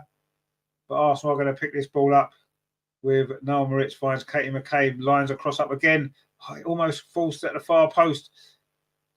It's come to Frida Marnham. She needs a bit of help out there. She gets it. Nice ball back. Arsenal now looking to come forward again. Kim Little puts a ball into the box. Goes all the way through. Again, Aston Villa deal with it. Comes to Caitlin Ford inside the penalty area. A good tackle again from Sarah Mayling. And Arsenal got a throw. We're building up the head of steam here. In fact, the referee, I don't know what's going on there. Anyway, it's going to be 4 minutes of stoppage time at the end of this first half. 4 minutes. Terry says, let's be fair, we nearly ran out of players last season. Indeed, yeah, we did. Exactly, that was the problem, wasn't it? Steve says, half a side, Terry did okay. Yeah, we did really well in the circumstances. Jeffar says, Richard, I'm not Jonas out, but he ain't that guy who will take us to the new heights. He has just one trophy at Arsenal since his appointment, fewer than our previous managers with more money spent. Yeah, but you say that, but I mean, Joe Montemuro in the same period of time had won one Continental Cup. And then he won the league, didn't he, the season after? So let's give him a chance. Let's give him a bit more time. Aisha says, in my opinion, I think Jonas is doing worse as we keep going game after game. This season, I'd agree, hasn't been great yet, but it's still very early days, isn't it? Terry says, totally agree, Steve. Don't think the girls could have given any more. No, last season, definitely not. With the injuries and stuff like that, you got to bear that in mind. We were without so many key players at such a key point in the season. But this season, we don't really have any excuses. You're right. And so far, not great. But we've played okay today so far, but we need to get the win. Kim Little now with the ball in midfield. Can Arsenal find a goal before half-time? We've played a minute of the 4. There'll be a little bit more, though, because there was that hold-up there for a little injury to an Aston Villa player just before that throw. Lotta Woobermoy plays the ball through. Nice play. Frida Minor on the edge of the penalty area, but again, she's crowded out. Aston Villa defending for their lives in this first half, you have to say. But we've got to do better in that final third, haven't we? We've got to do better. If we're gonna win this game, we're gonna have to do a lot better in that final third, aren't we? We've played pretty well for the majority of the game, but we're behind. And Daphne Van Domsel hasn't really had a difficult save to make yet, has she? And that's not really good enough, is it, in a game that we have to win? And we're coming up towards half time. We've just given the ball away, actually, in Aston Villa. The last thing we need is them to score a second goal, but Rachel Daly was closed down and the ball run through to Manu Zinsberger. Rachel Daly, I don't think she scored yet this season, has she? The WSL Golden Boot winner last season is not off the mark yet this season, but it's still early days, of course. I'm sure she's going to get a lot of goals this season, as you would expect. Anyway, Lotta Woobermoy now plays the ball infield to Amanda Illerstedt inside the centre circle, plays out to that far side. Noel Moritz Plays it forward up the line, looking for the runner, Kim Little, but the ball was overhit, and Villa again managed to deal with it. And now they're trying to come forward with the goal scorer. Pacheta plays it up the line, and Villa now looking to come forward with Lucy Staniforth, but she runs into a little bit of trouble there in the form of Leah Walter. Now Arsenal can come forward. That's a poor ball actually there. Was that Frida again? I wouldn't be surprised if Frida doesn't come out for the second half. But Caitlin Falls won it back for Arsenal. Now she fires Frida again on the edge of the box. She wants Frida's going to score now. Frida on the edge of the box, running through inside the penalty. Tries a shot. Oh, it's just over the top. Better though from Arsenal. At least we finally managed to get a shot away from outside the box. And it is Frida Marnham, who hasn't had a great start to the season. She's not been great in his first half particularly, but she had a run there at the Villa defence and managed to get a shot away from the edge of the box. We know she can score from there. Didn't quite curl enough, did it, in fact, to hit that post behind the goal. But at least it was a shot at goal. Terry says, I want Jonas's coat. Well, we'll probably need one, won't we, for the winter? I've probably got one of them at work, actually. We sell stuff like that in winter coats. If you want one, I can sort you one out, Terry. Not a problem at all. It won't be the same as Jonas's, obviously. But we've probably got something quite similar. Sophie says, Daily. Oh, did she score against United? Oh, yeah, she may well have done, actually. Yeah, sorry, I must have missed that one. But I think you're right. Jeff R says there, the only thing that makes me still back Jonas is that he doesn't have his three top players, Mead. No, exactly. I agree with that. And you've got to understand that. Yes, we've bought some great players this season, but they're going to take time to settle, aren't they? So let's see. We're into the dying stages of this first half. We're deep into stoppage time. We've played the 4 minutes, but there's probably going to be a bit more. But we are coming forward now. Caitlin Ford on this near side. Can she get the cross in? Can we get the goal right before half time? That would really make a massive difference to this game, wouldn't it? It really would. That's a poor cross actually from Leah Walty. And Villa clear that one away deep into the Arsenal half, but Lotta's going to see that out for a throw. Jack says there, Frida looks so uncomfortable on the ball. She reminds me of Matteo Guendouzi. She looks ungainly a little bit, doesn't she? But she had a great season last year. We've got to be honest. She certainly did. Steve says, take her out of Chelsea. What happens? Exactly, yeah. I agree. She did score, of course, her first goal, didn't she, yesterday of the season. Anyway, also coming forward again. Again, it's good piece of defending. That was from Pacheta again. Jeff R says here, what's the total attendance? We don't know yet. I'm guessing it'll probably be 35, 36,000, maybe knocking on for 40. And there goes a half-time whistle, actually. We played 5 minutes of stoppage at the end, but Arsenal wasn't able to find an equaliser. And it is Arsenal 0, Aston Villa 1. It was a good start from Arsenal, certainly in terms of our all-round play. We were aggressive. We were winning the ball high up the pitch and causing Villa 1 or 2 problems. But they did defend well, and then they broke out to get a corner midway through the half, got the goal. It was a free header from Maz Pacheta to give Aston Villa the lead. Not great defending again from Arsenal. And we're lacking a little bit of spark, aren't we, in that final third? We need something in the second half. It's going to be a big second half coming up, isn't it, for Arsenal? It is half-time here at the Emirates. Arsenal 0, Aston Villa 1. Wow. That wasn't what we was expecting, is it? Aisha says there, it doesn't matter because he still have great players at his disposal, so he needs to do better than this. And also, why is he playing with defenders like use modern 4-3-3 formation? Well, I mean, I do think that I say today he's gone back more with what he knows, the players that he's played before, and I do think that's what he's done today. Has it worked in that first half? Well, you'd have to say no because we're losing. Although I don't think we've played badly, we just haven't had that spark. Robertson, chatted my friend. Good to see you. He says, "Hi, Richard and gang. Well, we are making hard work of this game. We are, but Villa are doing well, tightened up the defence, knowing well we can open up. Yeah, they defended well, yeah. That one about the tell. I'm not sure yet. Loki says this has been a very flat performance. It's been flat in the final third. I think overall we've played okay. It was a poor goal to concede, absolutely, and we haven't created enough chances. You're right, and that was really poor defending there from Arsenal to allow that goal to go in. Robert says they're not worried about that goal at all. We have the possession, just need to sharpen up and stop panicking on the ball. Yeah, I mean, I'm sure we're going to create more chances in the second half.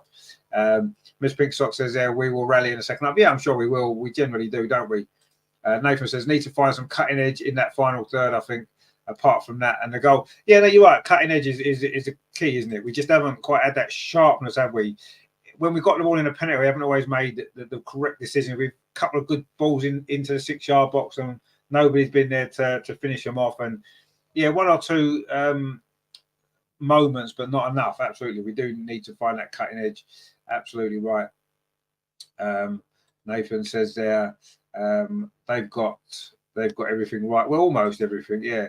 Loki says the pitch looks too big for them. Away at Man U, we look better. Yeah, and as well when we play at Meadow Park, as I said at the start of the show, you know, at Meadow Park we've lost one game in the last 2 seasons. No, 2 games. Sorry, the last 2 seasons at Meadow Park. Whereas at the Emirates, we've lost 4, 5, 6 games, haven't we? And I do think the pitch obviously makes a difference. It does for both teams, but yet the other teams that we play seem to be able to find a way to get results at the Emirates a lot more than they can at Meadow Park. And I do think that's our issue to solve. You know, we need to be playing more games at the Emirates because it's great that we can have, like today, 35, 40,000, whatever it is in the Emirates Stadium, which obviously at Meadow Park you're getting like 4,000, aren't you? That's all you're getting. So, but the problem is, yes, it is. Our record at the Emirates isn't going to be great. And if we were to play all our home games at the Emirates, we'd never win the league. Absolutely no chance. We just wouldn't, because we just would lose too many games. So it is an issue, and maybe starting the season with 2 games at the Emirates maybe wasn't the best option, was it?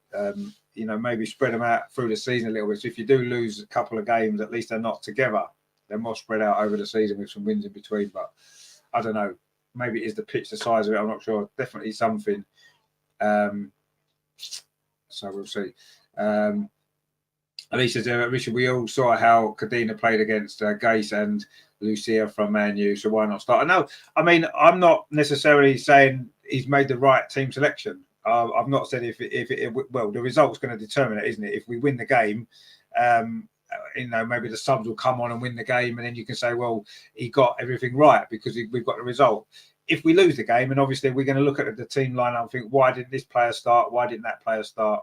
And yes, I mean, I think Cadena played well last week, you know, and I don't know why, unless he's just looked at the opposition, and maybe as well, I do think a lot of it seems to be going with the relationships on the pitch that he knows has worked. I think that's maybe what he's done today, almost like a safety net, almost, isn't it? It's like go with what you know, with the relationships at work, because you know when you bring new players in, especially if you're throwing new players into defence, the defence is the most important part of the team, where you need your relationships to be solid and used to playing together. And I think that's what's happened today. Obviously, he would have had to have. I mean, I suppose he could have played Jem Beattie and Lotta, but I don't think that is the best option, is it? Because I think that you know, I don't think that as a partnership generally works. So I've got no. I understand why he's picked the team he's picked today, and I had no reason that before the game started. I thought there's no reason why we can't win this game. Absolutely, why not? I don't know, but I felt we could have done. Anyway, just a slightly different point. The BBC have got the Arsenal, the women's football show, which they show every Sunday evening with all the WSL games. They've got it on at 12:20 in the morning. They don't care about women's football at all, do they? They want to pretend they do. They want to pretend that they're bothered about it. You know, they show the live games because they've got they managed to win the contract to show, because they think there's an audience for it. And then they put the highlights on that. There's no match of the day 2 tonight because there's no Premier League weekend. Why not put that on at the time match of the day 2's on at 10:30 on Sunday night? Put it on at 12:20. Honestly, who's going to be up to watch it? Who is going to be able to watch that? What a ridiculous bit of scheduling that is. It's disgraceful, actually. Whoever's in charge of sport and the TV scheduling at the BBC needs to be fired, quite honestly. That is ridiculous. Put the women's football show on at 10:30 on a Sunday evening when there's no match of the day 2. I would actually put it on earlier. If you know, bearing in mind that women's football generally has a little bit more of a family audience, I would actually put it on at, say, 9 o'clock. On a Sunday, or maybe put it on BBC 2 at 9 o'clock. There you go. I've sort of just scheduled out BBC for you. Sunday night, 9 o'clock for the women's football show, and that's what you need to do. That's where it needs to go every single week, and then you're done, aren't you? Brilliant. You know, you've got 40 minutes, whether it's 45 minutes. Show the WSL peak time on a Sunday evening when people can watch it. Put it on at 12:20. Why are you even bothering? Why are you even bothering putting it on at that time of the night? But what's the reason? I don't know what else is on, because the BBC, I just don't like them. I never watch it apart from the football. I don't know what else they've got on that's more important at 10:30 when there's no match of day 2, which would normally have that slot. Sort it out, BBC. If you've got a film on or something like that, this is ridiculous. I say whoever schedules the TV on BBC should be absolutely shot. It's just a disgrace. Robert says Beth Mead is what we needed for those players he's used to. This will put Katie back on the left wing and Beth coming from the right. Yeah, but I don't think Beth's not fit enough to start a game yet. She's not. We can't just throw her straight in to start a game. It's going to take a little bit of time, and we need to be a bit more patient with her. It's great that she's back on the bench. Terry says, should have played Super Jen as our centre forward before. We should have played Stina as our centre forward, Terry. Then we would be 4-1 up if he'd played Stina from the start. So that's my issue. There's not so much with Jen Beattie, not that she can't score goal. Robert says, if we do not win this game, we need to really take serious thought on the team. No, you're right. Absolutely. We've got to win this game. Nothing else is good enough. Robert says, hi, Terry. All good. Tired. Travelled across Ireland. Oh, did you? Okay. Good stuff. I hope you had a good, safe trip. Miss Pixar says, in Super Jen, indeed, Super Jen. We love Super Jen. Well, Terry does in particular. Loki says, games like these, Little needs to play further up from behind the striker. Talent is wasted today. Yeah, she needs to be. I mean, she's trying to push on a little bit further forward, hasn't she, to help support? But Frieda's in that role. I would actually I'd agree. I would take Frieda off, get Kim further forward. We could always bring in Cooney Cross, couldn't we, to give us that balance, or Vicky Palova. Why not? But I agree. Rexella Roxy says, then, what's really wrong with this team? Because we really have everything. Can't understand Jonas and his ideas. Well, I say today, I totally understand where he's come from with the team selection. It makes sense, but it's not worked so far. But it's only half time. Let's not panic. Terry says, Robert, don't panic, mate. This game finishes 6-1. Stina double, 42, Russo and Mina. Well, let's hope you're right, Terry. I'll take a 2-1 at this moment in time as things stand, which is what a couple of people predicted. And actually, let's be honest, Andreas predicted 2-1 to Arsenal, and he got the 2-2 draw at Man United correct. So we have to have faith in Andreas's predictions, don't we? He's at the Emirates actually at this moment in time, so he will be bringing us some great videos, which we'll put on the channel later on this evening for you. That's going to be good, isn't it? So definitely, you definitely want to stay tuned for that. They've just been interviewing Leah Williamson on the pitch. Alex Scott has anyway. So that I didn't hear it. I'll listen to that back later. But I'm sure that was good because it's Leah Williamson, so it's bound to be good, isn't it? Anyway, Jeffar says, I'm going to make a very bold claim, but why don't we sign a top-class defender? Because as good as Leah is, she just can't be fit. She's not reliable. Take a look at Bright from Chelsea. Sharding misses again. Well, she missed a load of games last season, didn't she? When she got that injury before the World Cup. Players can get injured, and yes, I think the problem that Leah had was, and I said this actually at the start of last season. A lot of the players who played in the Euros for England, in particular, I thought they were going to struggle last season with injuries, just because of the games that were played, no real break, and obviously the pressure that's on in that Euros and stuff. And Leah got an injury quite early last season, and then of course the bad one. Beth Mead got the bad one. So that to me was the bigger issue, really, and I kind of saw that coming. I don't think you look at Leah tends to get an injury every so often. Yes, she does. I agree, but she's our best player. So when she's fit, she plays, and she's fit a lot of the time. Look how many she's played the 200 odd games, hasn't she, for Arsenal? So she clearly isn't injured all the time. So yeah, that is something though that we do need to. I think we bought two good defenders in Amanda and Leia, and it's just a matter now of getting them integrated into the team and getting them adjusted. I think that's the key, isn't it? Rendition says Galaxy Brain Jonas. Robert says Walty needs to get tough.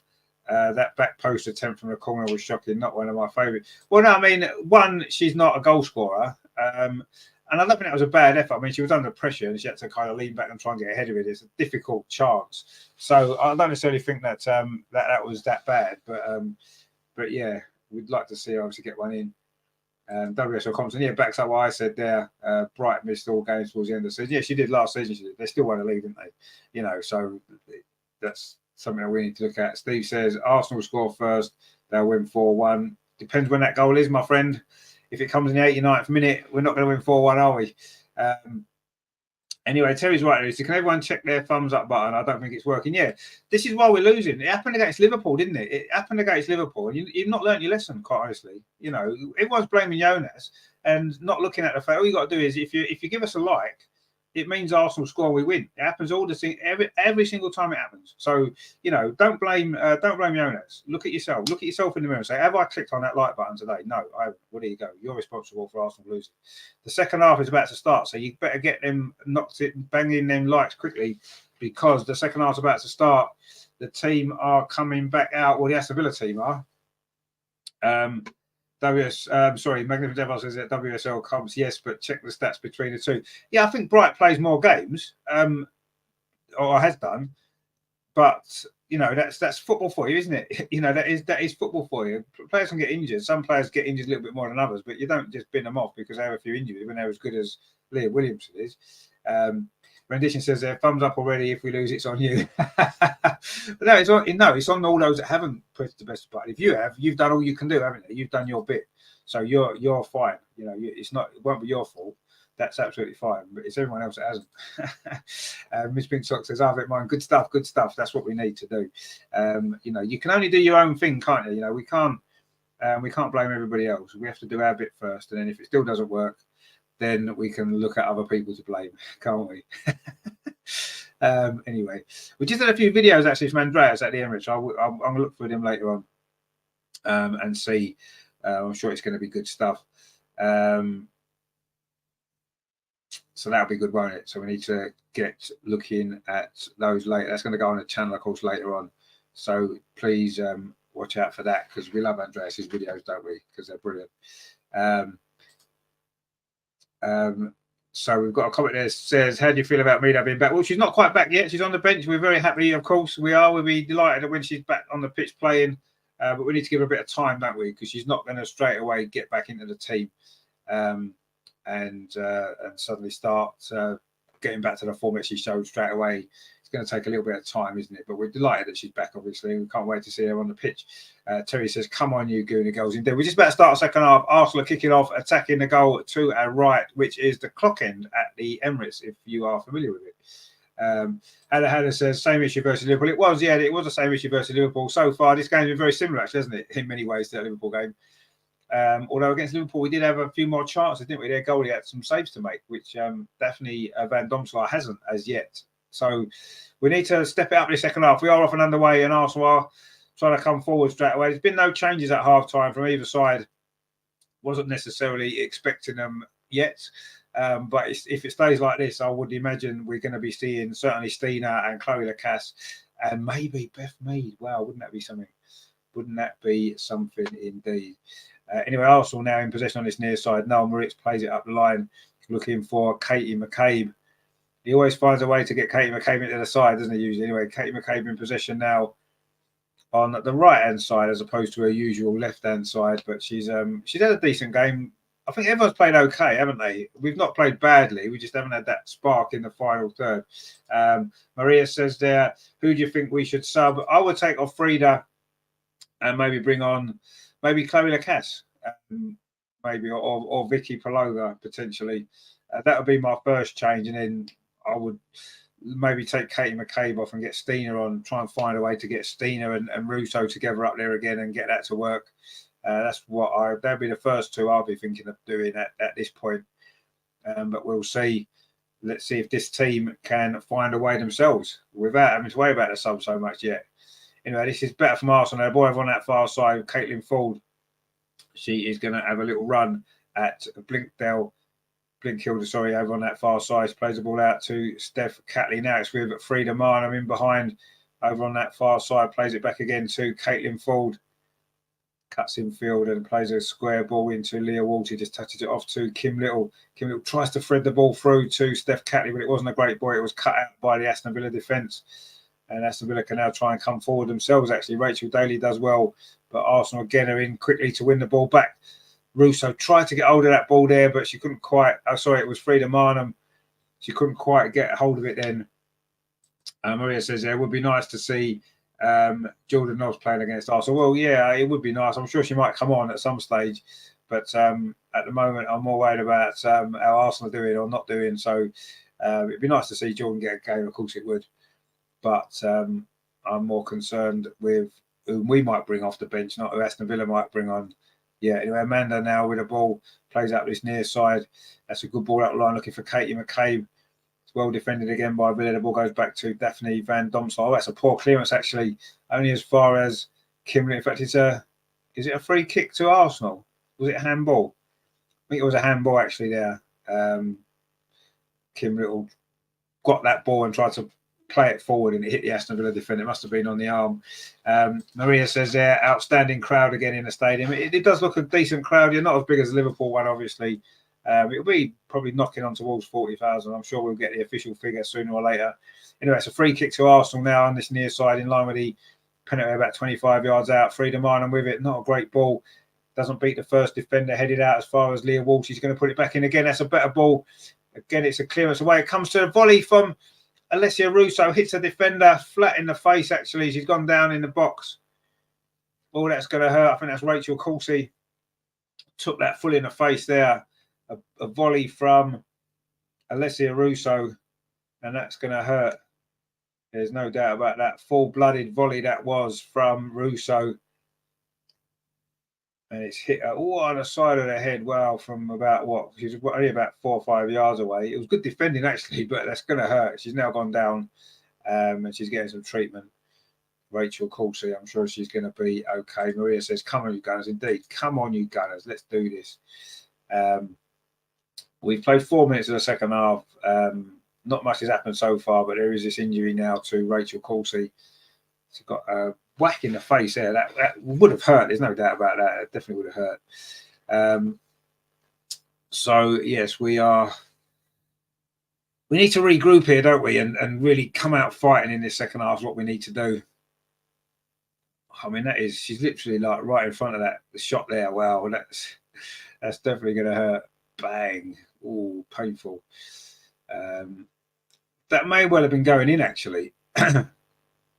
It may well have been going in. I don't know if it was, but yeah, it may have been. Anyway, Rachel Coulsey is okay. We saw her, of course, recently at the England-Scotland game, didn't we? She played in that game for Scotland. Decent player, Rachel, of course. She scored a couple of own goals, though, for Arsenal, hasn't she? So we quite like her for that reason. Nathan says, right on here, that's going to hurt. It is going to hurt. Yeah, be a ringing in her ear for a while, I would have thought, because she certainly whacked that, didn't she? Maria says, Alessia, has been great. She's an amazing player. She's an amazing player. You're right, of course she is. We've got a few amazing players that are not quite coming off from yet, is it? I don't think Russo's really hit the heights yet for Arsenal in the games that she's played, but it will come. There's no doubt about that. Won't be long until she's banging some goals in.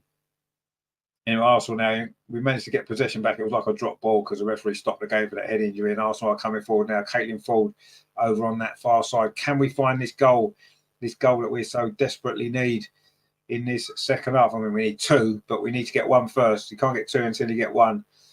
Now, Lotta Wubben-Moy steps forward for Arsenal. That's good play from Lotta Wubben-Moy again. She's had a really good game, actually, Lotta.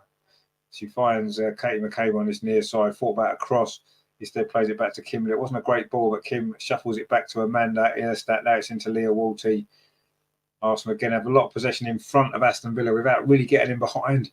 And that's been our problem. Oh, that was a poor ball there, actually, from Frida Marnham again. Katie McCabe, though, steps in, wins it back. And then she's lost out. That's another good tackle there from Leah Walty. It's a little bit scrappy in that midfield area now, but Villa are now looking to come forward. Oh, that's very good play, actually. Really good play, actually. That was there from Blinkilder. And Arsenal won the ball again, though. Katie McCabe on this near side plays a ball up the line. It's a good ball. Can Russo get in the wrong side of Pichetto? No, she can't. The ball goes back to Daphne Van Domselaar, and Villa have played that out well from the back, actually. Don't forget, Villa have lost at their first 2 games this season, and they sit bottom of the table, and they're beating us 1-0, which isn't great, is it? And they are playing the ball out well from the back. Trying to bring it forward now, Aston Villa. It is still Arsenal 0, Aston Villa 1, of course. That goal from Maj Pacetta in that first half. A free header from a corner. Poor goal defensively for Arsenal to concede. But we haven't really done quite enough, have we, to turn that round either since the start of this second half either, really. We've had a bit of possession, but haven't really done much with it. And Villa have now got a throw on this near side. We need to step this up a little bit, don't we? We need to step it up. Otherwise, there's going to be a real lot of pressure, isn't there, building on this team and this manager. 3 games without a win would be a disastrous start, wouldn't it? Pichetta coming forward now for Villa. They've got a chance to get across into the box. They do get across into the box. The header comes in. In fact, it was well defended by Arsenal, and Amanda can sort this out, although she doesn't actually do it particularly well. And Villa got possession again over on this near side. Amanda's won the ball back there and then wins a throw for Arsenal. That was better from Amanda there. Maria says Jonas needs to hear us. She has good sheet of players, but don't know how to use them. Well, maybe we'll have to see what happens in the rest of this game. This says, can Jonas make some changes at no penetration? Well, I'm sure he will do. It's just a matter of time, isn't it? We've only played 53 minutes. Normally, when you get to about the 60-minute mark is when you start thinking about bringing your subs on. So I wouldn't be surprised if Stina will be the first one to come on. And I think we need Stina as well. Russo now, though, battling away well. She's got past the defence area. It's Millie Turner, Danielle Turner, sorry. The ball's over on that far side now. Caitlin Ford battling away well. Finds Leah Walty for Arsenal. Is this going to be the moment for us that we've been waiting for? Leah Walty tries a shot. It's deflected. And Villa do manage to clear it away again. There's a whole stream of bluey-grey shirts in front of us. And there's a free kick there to Aston Villa. Rachel Daly was fouled. Alicia says there he needs to sub Moritz for Lacasse and McCabe going to the right-back position. I don't think McCabe's best at right-back there, is she? I mean, I'd like to see Lacasse coming on, absolutely. And Stina as well is what we need. It's what we need, and maybe it's only a matter of time. We've played 54 minutes. It is still Arsenal 0, Aston Villa 1. Defeat here today would be a really, really bad result, wouldn't it? It really, really would. Maria says there we need Lacasse to throw a magical goal in again. We do. They need to make some subs. No, you're right. We do need to make some subs. I agree with you. And they're coming. It's going to be just a few minutes now, isn't it, till we start to see some changes in this team, and hopefully there'll be the changes that can turn this game around. Bearing in mind, Villa did 1-0 up against Manchester United and lost late on, didn't they? So there's still hope for us yet. But we need, I agree, we need to start getting some of these changes on, don't we? Because this team so far hasn't done enough to turn this game around. That's a poor ball there from Leah Walty again. Was looking for Caitlin Ford over on that far side. It was never going to reach her. And Arsenal now have got a little bit of defending to do, but that's not a great ball forward. And Noel Moritz just shuffles that back to Amanda. Now it's into Leah Walty again. And that's just going to run out of play for a throw to Aston Villa. Jonas needs to start thinking about these changes, doesn't he? He definitely needs to start thinking about them because it's not going so well at the moment, is it?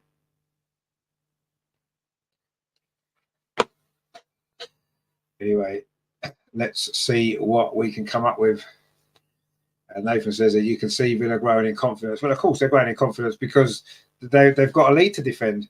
Beth is warming up, actually. I mean, all the subs are warming up. Let's not get too carried away because one of them is that they're all warming up. But Beth is warming up. Maybe we might see the return of Beth Mead. Well, wouldn't that be something? That would be something, wouldn't it? Terry says Meadows coming on soon. She just gave me the wink. Well, did she? Maria says Mead warming up. Yes, she is. She is warming up, but so are all the other subs. Let's not get too excited quite yet. Anyway, Steph now over on that far side finds Caitlin Ford, puts across into the box. Again, it's a Villa head. They have defended really well. You've got to give them credit for that as well. But we've not done enough, have we? 56 minutes played. Steph Catley again over on this near side. Plays the ball back to Caitlin Ford. Can she line up across? No, she can't. The ball goes back instead. It's now back again with Caitlin Ford, with Steph Catley, sorry, now it's with Caitlin Ford. Can she get the cross in? She does. It's a decent cross. Again, it's an Aston Villa head that gets it. Oh, it's a poor clearance, actually. Russo's onto it quick inside the area. Oh, she couldn't quite turn and get a shot away. Villa again defend it well. And again, a half chance for Alessia Russo. Not real good. She hasn't managed to have a really clean shot at goal. Alessia, a chance at goal yet. Still very early on. There's still a chance for her to do it, but that there almost felt as a poor clearance, actually. And she tried to turn and couldn't quite turn there. And it was good defending actually from McGill, who made the initial mistake to get the tackle in inside the box. Again, another good tackle from McGill actually.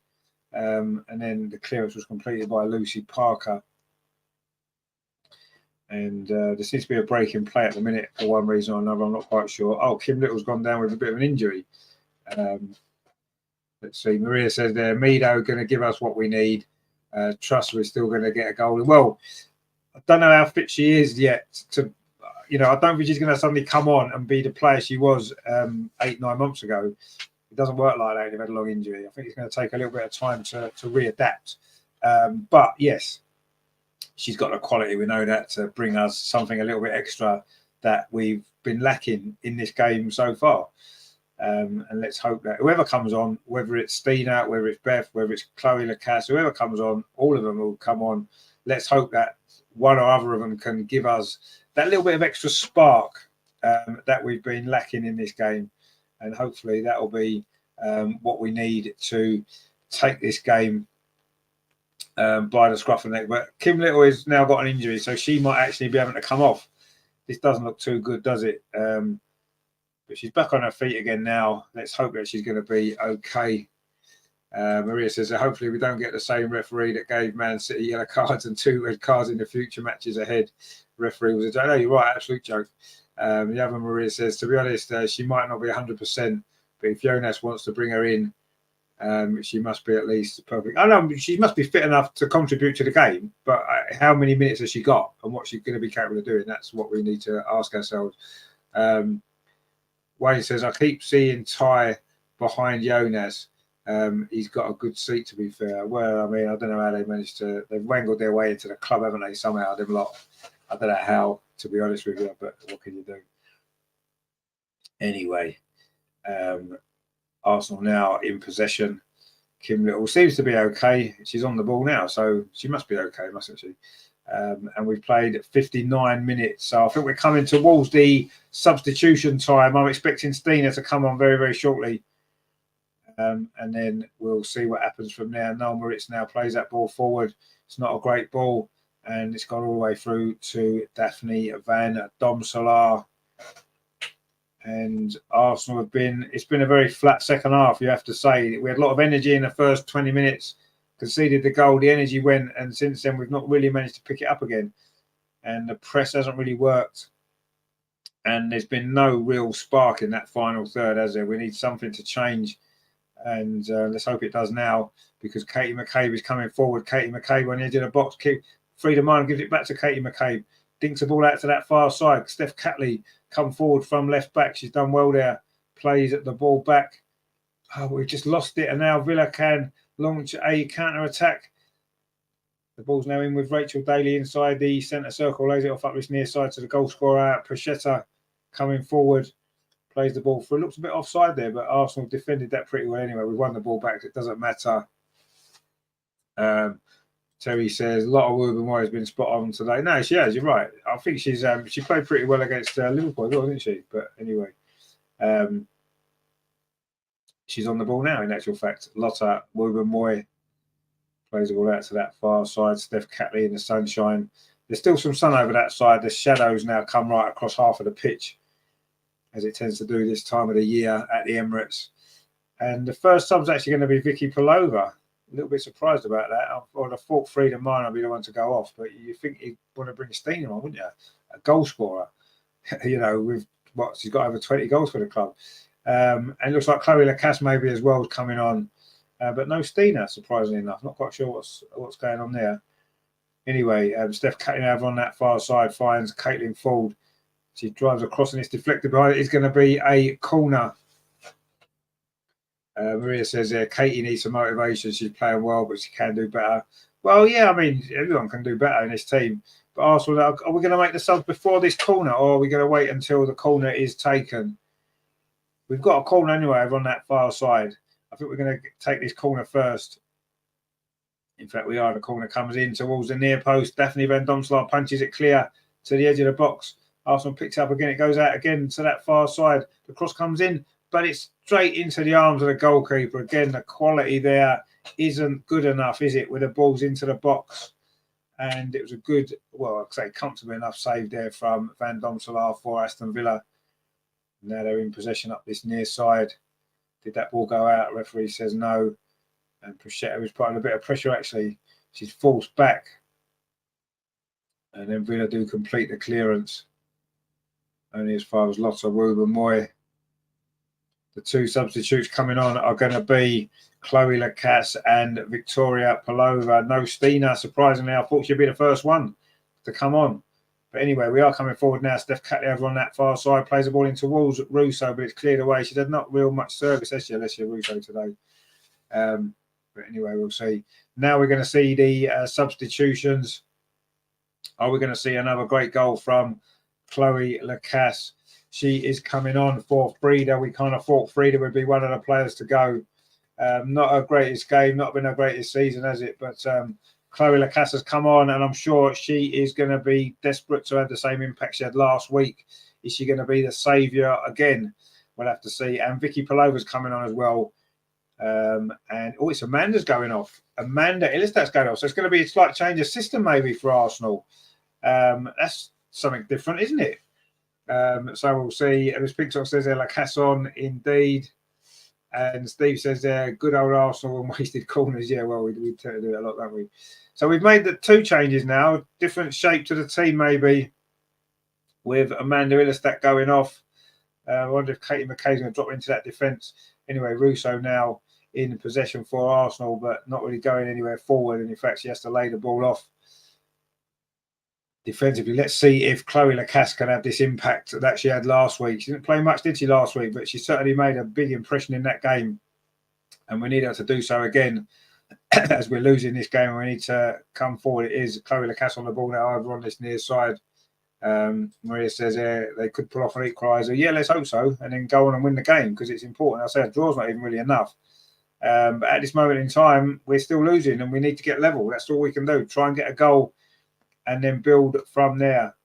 But it hasn't been great, has it, so far? 64 minutes played. It is still Arsenal 0, Aston Villa 1. And our Arsenal going to be sinking to another defeat at the Emirates this season. In fact, if we lose today, we did lose our last game at the Emirates last season, which was against Wolfsburg. It'd be 3 defeats in a row at the Emirates, wouldn't it? And if that doesn't tell you that maybe we need to play more at Meadow Park, I don't know what does. Anyway, Rachel Daly now for Aston Villa finds Prosciutto. In fact, there's a flag up there. Was it offside? Must have been an offside flag. Didn't see it was offside there. Anyway, Arsenal got a free kick. That's the only thing that matters. And it's going to be Lotta Ruben-Moy to take it. Just goes short to Chloe Lacasse, gets it back again. Oh, sorry, to Victoria Pelova it was. And now Lotta Ruben-Moy again in possession for Arsenal. So we've made 2 attacking changes to the team. Let's see if they work. Victoria Pelova now finds Chloe Lacasse on this near side. Cuts in field. She's done really well. Chloe Lacasse finds the overlapping run hit of Noel Rich. Can she get a cross in? She does. It's a good cross. Oh, Russo was coming in, trying to attack it. It's gone all the way through to the far side. Katie McCabe now over on that left-hand side. Plays the ball back to Kim Little. Trying to wriggle her way through inside the air. It's a good turn inside the box. Is this the moment? It's a cross. It's hit the inside of the post. Oh, Russo couldn't finish it off. How did that not go in? That was incredible there. Surely Russo has to score that. It's hit the inside of the post. I think it was Caitlin Ford over on that far side. Lovely play for Arsenal. The ball hit the inside of the post. Let's see the replay of that now. Kim Little's play. It was lovely turn from Caitlin Ford. Hit the inside of the post. It's come back and Russo's got to put that in. She's trying to control it. Just put it in the net. What are you doing? You haven't got time to get the ball under control. It's in front of the open goal. Just stick your foot out and put it in. Just put it in the net. That's a terrible, terrible miss. Brilliant play from Caitlin Ford. She turned down a pattern there and then drilled a shot across the goal. In fact, did the goalie get a touch to it? Hit the inside of the post. Came back. And then Russo, what are you doing? Just put it in the net. She wanted to take a touch. That is mad, man. Have she not scored? Nathan says, have they not? Well, I don't know. It was a lovely turn, yeah. Maria says in Google you can see Arsenal stats, and as far as I've observed, their ball possession has been low ever since the beginning of the season. Yeah, maybe it's not been as good as it was, but football's not about possession, is it? Football's about putting the ball in the net. It's what you do with your possession, and we haven't done enough with our possession in this game, or indeed most of this season. I thought we played okay against Man United. You know, we're trying to maybe that give us a lift, that effort there. That was almost the goal, wasn't it? Almost the equaliser. Caitlin Ford did brilliantly there. Deserved the goal, actually, didn't she? I don't know whether Daphne Van Domselaar just got a touch to that to deflect it onto the post. If she did, that was a brilliant save. But Russo has to put that rebound in. You haven't got time to take a touch there. You're inside the 6-yard box. The goal's gaping. Just hit it. Don't try and control it. Take a step back and just put it in the net. Anyway, big miss, a big miss. But at least it's a good chance created. Not too many of them in this game. Let's hope it's going to start to, if it's going to lead to a really strong finish. Caitlin Ford again was the architect of that chance. Plays the ball into Victoria Pelova now. Tries to get it under control, just touches it off to Lotta Wuba Moy. Can she line a cross up? Oh, that's a terrible ball, actually. And Daphne Van Domselaar will come and claim that. Maria says that was close. It was close, but not close enough. Needed to go in, really, didn't it? It needed to go in. And it didn't, unfortunately. Steve says there, Terry, my 4-1 out the window. You still keen on 6-1? Well, I wouldn't say your 4-1's out the window yet. So there's still over 20 minutes to play. You can easily score 4 goals in 20 minutes. I agree, it doesn't look very likely, but let's not write it off quite just yet. Terry says, Defo, wait till Stina comes on 6-1 as long as the chat is like. But oh, yeah, obviously the chat's got to hit the like button. Anyway, Chloe Lacasse, is she offside? She is offside. But she's been a threat, hasn't she, already in this game? Makes you wonder maybe why she didn't start. But anyway, she was offside there. Was it a handball? It was a handball. It did just touch her hand, which was a shame. It just bounced up in her hand. I mean, it was accidental, but I suppose handball is handball. Arsenal now trying to come for. That's a poor ball, actually. And Villa pick it up in midfield and go back. They're quite happy, Villa, aren't they, really, at the moment? They're quite happy. We're not causing them enough problems. That's the issue. That's a poor ball out there. Now Chloe Lacasse with the ball 4-5. Vicky Pelova now. Chloe Lacasse again on this near side. She really has made an impact. Chloe Lacasse, what's the cross like? It's not a bad one, but it's straight into the arms of the goalkeeper on the edge of that 6-yard box. Again, though, Chloe Lacasse has come on and starting to show exactly what she can bring to this team. And that was much better. Lovely move down this near side. Actually, Arsenal's right. And Lacasse with a cross. Just maybe curled out too far and went into the arms of the goalkeeper. But anyway, the ball's now flicked on again. Are these subs going to make the difference for Arsenal? Certainly, Chloe Lacasse has made an impact already. And then Russo just runs offside. It's going to be a free kick to Aston Villa. That was really poor there. Really poor. You can't be that far offside. Look at that. That's terrible, that, actually. You can't be that far offside. You've got to look along the line. Russo there, that wasn't great from her, was it? Anyway, Serena Wiegman is watching on. I'm sure she's not particularly impressed with how Arsenal are playing, but anyway, let's see what happens.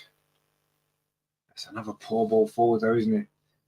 WSL Comp says there, Villa have lost their opening 2 games. They'll be happy to get 3 points or even a point. Actually, of course they will. They'll look on a draw here as a great result, won't they, Aston Villa? If they get a draw here today, they'll be over the moon with that. Yeah, you're right. But we've got to do better.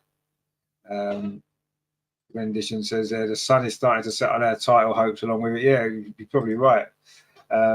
You're not far off there, are you, at all, unfortunately? But let's see, there's still time. There's still 20 minutes to play in this game. There'll be a little chunk of stoppage time as well. There's been 1 or 2 little injuries in the second half, but we need to do much better. And Caitlin Ford has just conceded a foul over on that far side. You have to say the referee today has been pretty good. We've obviously criticised the WSL referees quite a lot in recent weeks, probably rightly so, but I think the referee today has been all right. She's, pretty much controlled the game well. There's been nothing controversial. Anyway, Villa now making this up. It's going to be Jordan Nobbs to come on, actually, which is nice to see, isn't it? Jordan back. I'm sure she's going to get a great reception from the crowd in a minute when she actually comes on. And it's going to be a throw to Arsenal. So let's hope that... actually, we'll take it quickly. Oh, that's a poor mistake at the back again from Arsenal. And Villa are in. The cross comes into the penalty area. Not let Villa get a second goal.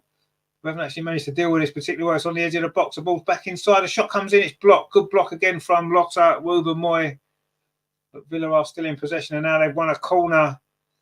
And that was terrible, terrible defending that from Arsenal. That was really, really poor, you have to say. And it was Simone McGill causing the problems again.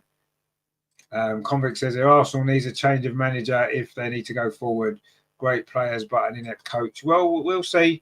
Anyway, Jordan Nobbs is about to come on for Aston Villa on her return to Arsenal. And in fact, I think it's Simone McGill who's going off in actual fact. And Jordan's coming on. Good to see Jordan back. She does get a great reception from the crowd, of course. WSL says Nobbs needs to score an own goal for Arsenal. Yeah, maybe that's what she's thinking. Maybe that's what she's thought about. I'm going to score at the Emirates for Arsenal because she didn't manage. Oh, she did. She scored at the Emirates in the Champions League last season, didn't she? Anyway, a corner comes in and Arsenal managed to deal with this one. We didn't do so well from the previous corner, did we? Steph Catley now with the sun in her face plays the ball back to Katie McCabe. Terry says, Jordan better score an own goal. Once a goon, always a goon and all that. Well, yeah. Imagine if she does. There'll be lots of talk, won't there, if she did score an own goal.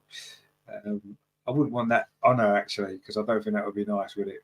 There'll be a lot of talk of, we wouldn't be very good with it. Let's put it that way. Anyway, lots of Woobermoy now in possession for Arsenal. Chloe Lacasse falls backwards. I wonder when Steena's coming on. We played nearly 74 minutes. He did this against Liverpool, didn't he? Brought her on very late. Too late, really, to make much of an impact. And it didn't make an impact because we still lost. And Russo's battling away for the ball there with Rachel Corsi. In fact, she's won it back inside the box. It just didn't quite fall for Kim Little. That maybe sums up this game for Arsenal. Nothing's quite fell for us, has it? Inside the penalty area. That didn't there. Russo blocked that clearance. It fell. It looked like it was going to fall to Kim Little, but it didn't quite. And in the end, again, Aston Villa managed to clear the ball away. And they've got it back to goalkeeper Daphne Van Domslaar. Plays out this near side to Maj Passetto. It's her goal. And Arsenal win a throw. Chloe Lacasse takes it quickly. Kim Little. Arsenal showing a little bit more urgency now. We are moving into the last 15 minutes, so we need to show some urgency. We've got another throw on this near side. We need a goal. We need 2 goals, but we need one goal to start with. But McNuln Ritz has lost the ball there, and now Villa can try and bring it clear themselves. They've not hardly been in their half in the second half of this match, have they? They've not crossed the halfway line very often. Just that one chance a few moments ago when they won a corner, but other than that, they've not been near our goal in the second half, and yet we haven't managed to really create enough opportunities. That big one there, wasn't it, when it hit the post from Caitlin Ford and it came back to Russo, who should have scored, but didn't. And Villa now just get the ball anywhere, but not very far. Actually, it comes out to that far side. Katie McCabe plays it into the box. Russo tries to turn away, but that's not a great touch from her. And Rachel Corsi puts it out. It's a throw to Arsenal over on that far side in front of those Villa fans. And Stina is coming on. Stina's coming on, everybody. Stina is coming on. And Leah Walsh is going off. Come on, Stina.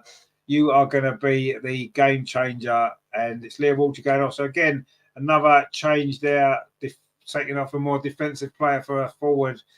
Terry says, Stina, here we go, 6-1. Well, let's get 1-1 first. And then we'll worry about whether or not we're going to score any more than that.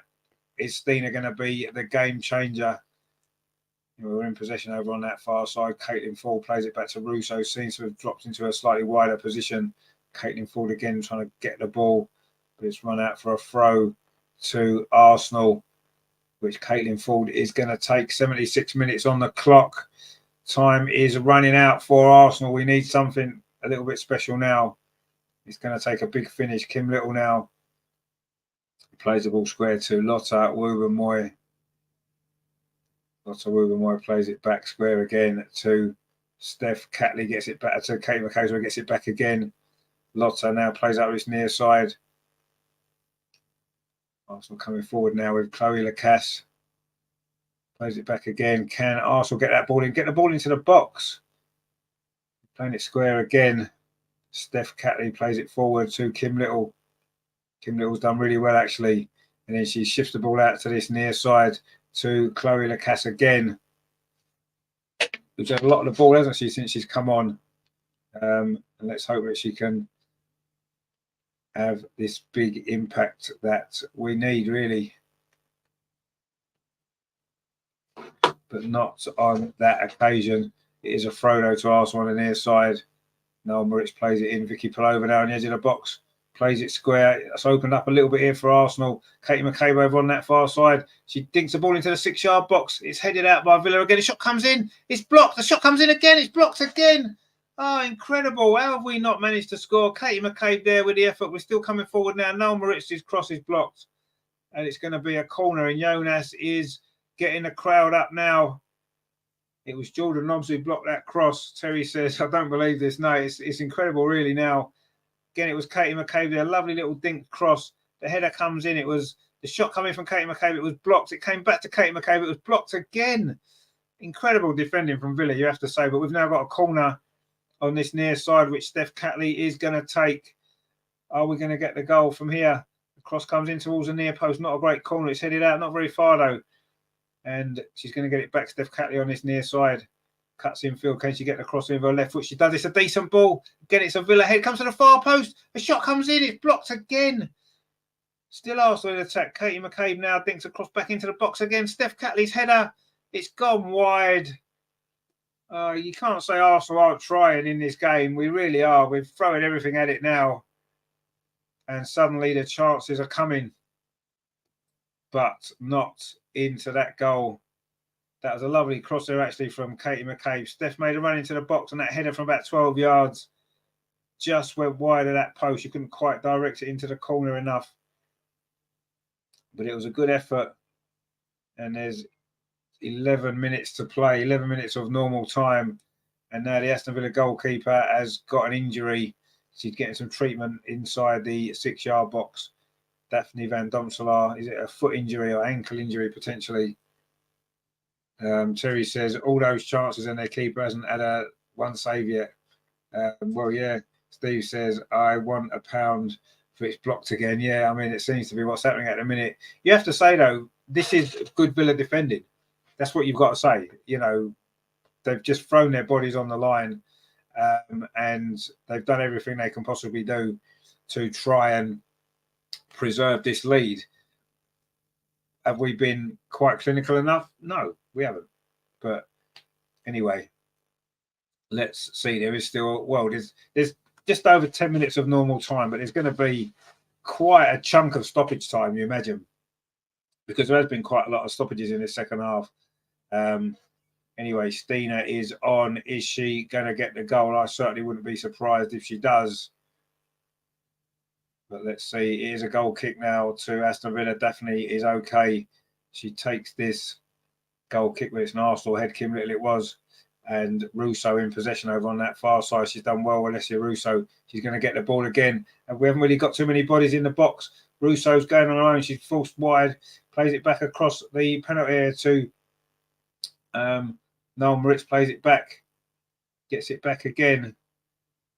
Now it's with Chloe Lacasse. Cutting in from that near side. That was how she scored against Manchester United, wasn't it? Vicky Palova now plays it in to Stina. Lovely ball. It's a lovely ball. Noel Moritz, can she put it back across the 6-yard box? Again, it's a Villa body in the way. We're not committing enough players into the box. Good football, though, that was there from Arsenal. Really good football. And it is going to be a throw to... Oh, there's a player injured. I think it's Rachel Daly's gone down. Is it Rachel Daly? There was a challenge there with Lotta Woober-Moy. And Rachel Daly's gone down. And she's now getting some treatment. So there's going to be more stoppage time. But again, Aston Villa defending. They've defended really well. They have done. Terry says it's Liverpool defending all over again. It is. A lot of Woober-Moy just splotted Daly. Well, yeah, they both went for the ball there. And, oh, she just landed on her shoulder. Oh, she landed right on top of her. Oh, that's going to hurt, actually. That is going to hurt, to be fair. That is going to hurt. Rendition says, what is with all this play? I don't know about play acting. I mean, a lot of Woober-Moy just landed right on top of Rachel Daly there. That's going to hurt that. Which she didn't really touch it. She landed on top of her. So I think that will hurt that. I don't think there's doubt about that. But anyway, it's going to be more stoppage time. I don't know whether that's good or bad. But Rachel Daly is still down and she's still getting treatment. And I don't know whether she's going to be able to continue, actually. But anyway, we shall see. There's 82 minutes on the clock. But there's going to be, I would say, we could be looking at 10-minute stoppage time again as we did against Liverpool. Wayne says our attack needs to be better than Villa and Liverpool defences, or we win no WSL title. As simple as that, I'm afraid. No, absolutely. I mean, we do. And I'm not saying that that's an excuse, but Villa have defended well. And you have to give them credit for that as well. Yes, we need to be better. We need to be scoring goals against Liverpool and Villa at home. Of course we do. Absolutely, 100% we should be. And we've got to be better and rise above it. But they have defended well. They've put their bodies on the line. They've got blocks in. They've defended their box really, really well. And you've got to give them credit for that. That's down to them as well. But yeah, we've got to be better. Is Mido coming on? She's getting some instructions here.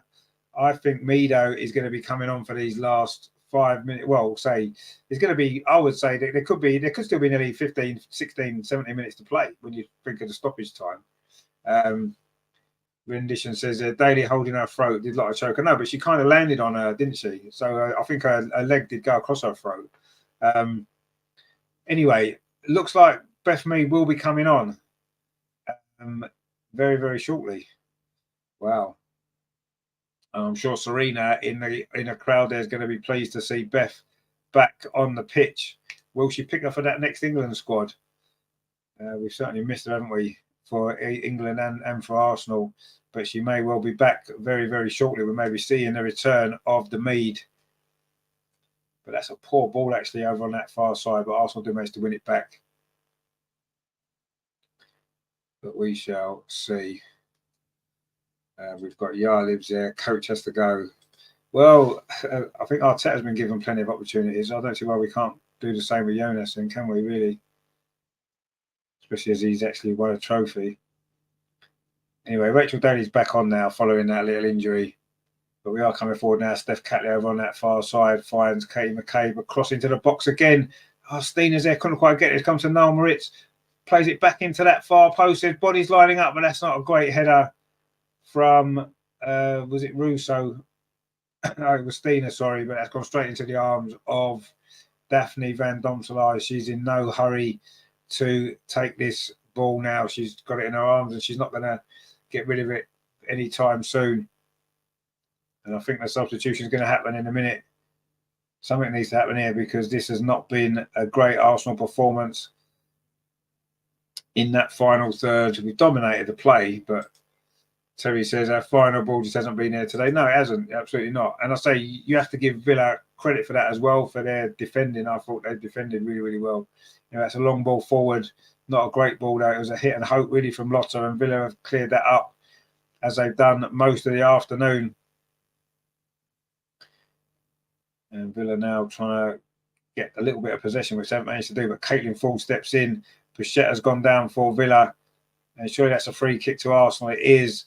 Is this going to be the opportunity to get Beth Mead on? There's going to be a yellow card. Actually, it might be the first yellow card of the game. I know, second one, because Villa got one early, didn't they? And they've just got a second one there. And that is for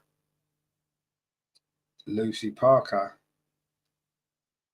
So, is this going to be the moment for Beth Mead? We're in the 85th minute now. But I said we could have 10 minutes of stoppage time to play. We could.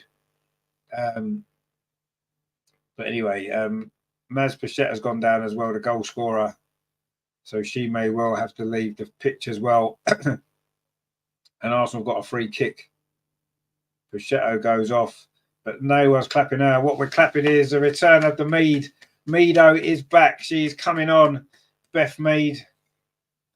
Her first game since she departed the Emirates back in November.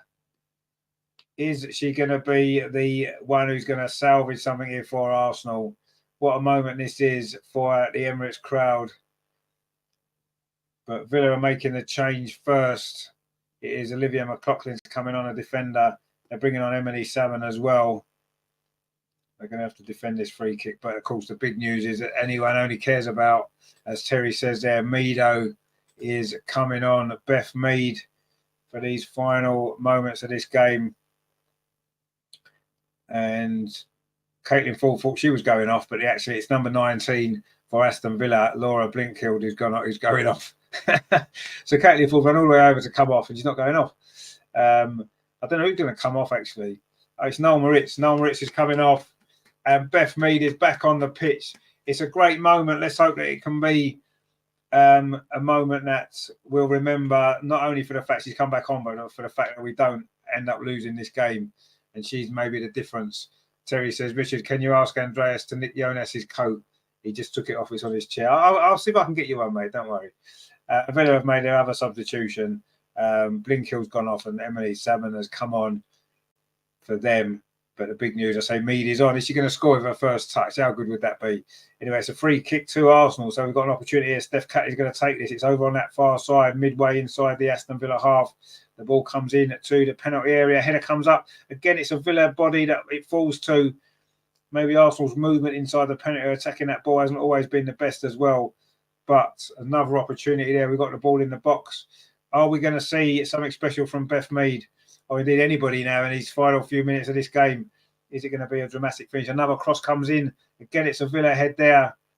And Beth Mead was going to get that ball, but she leaves it instead to Chloe Lacasse, who keeps this in. We've got pretty much all our attacking players on the pitch.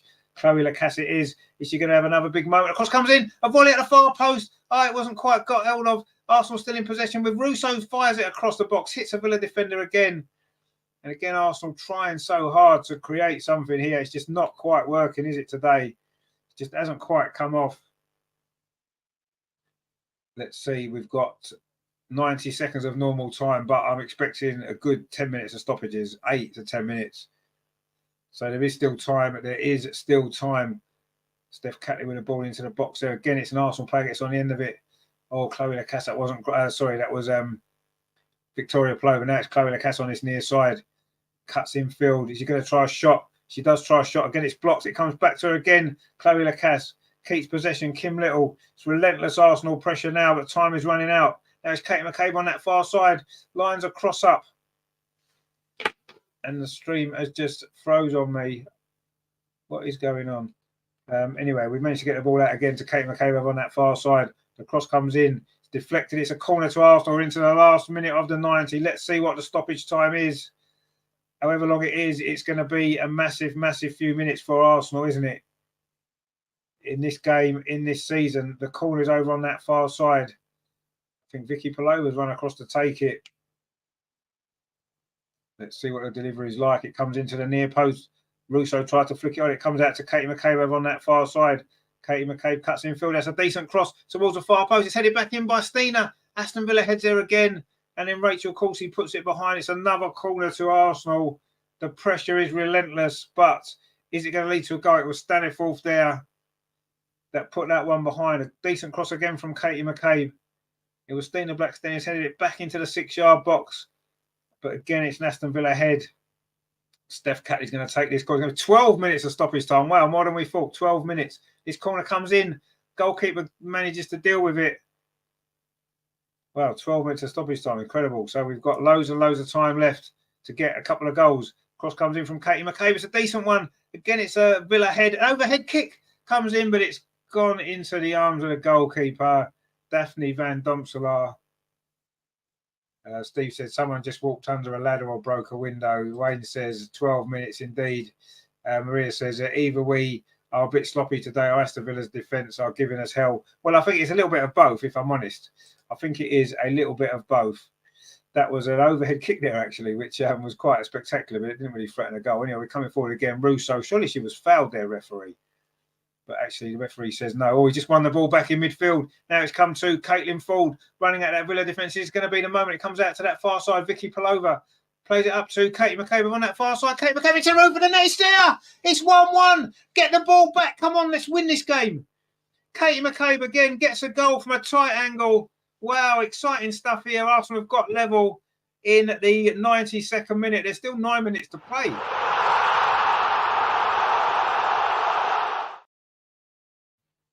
He said a draw wasn't enough. A draw isn't enough. but we needed to get the first goal before we can get the second one. Terry says, what a strike it was. Caitlin thought it was. Found Vicky Palova. She waited. Katie McCabe on the overlap. Got the ball, hit it first time. Roof of the net. That's a great finish. That's a great goal. And Villa's resolve might go now. Nathan says, what a goal. Steve says, 3-1. One more will do, Steve. One more will do, my friend. Wayne says, banger. Indeed, it is a banger. Right to the top of the net there. Brilliant stuff. We've still got plenty of time, guys. We've still got plenty of time. Let's not panic too much. What a great goal that is in the 92nd minute. And I say there is still 10 minutes to play. 10 minutes we've got. A big 10 minutes here.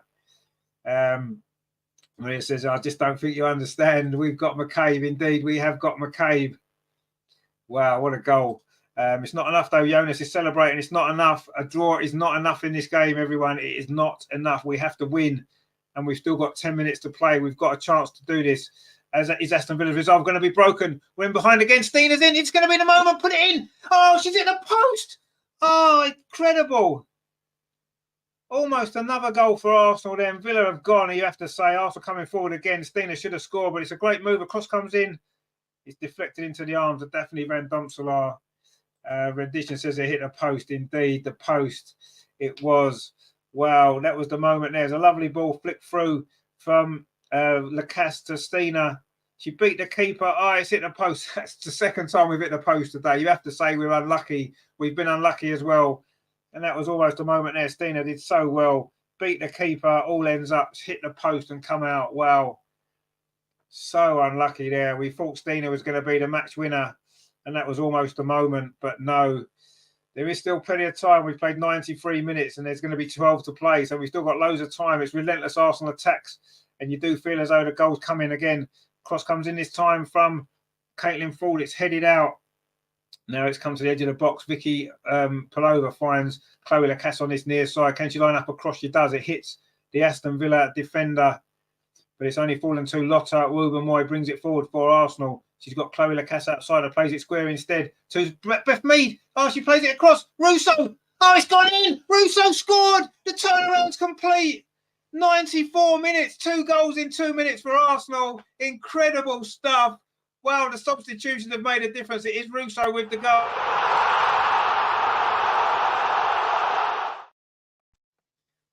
Wow, what a finish to this game. It is Russo with the shot. We just hit the post a minute ago. Russo's first WSL goal. Is it going to give Arsenal the victory? I felt Villa had gone at that point.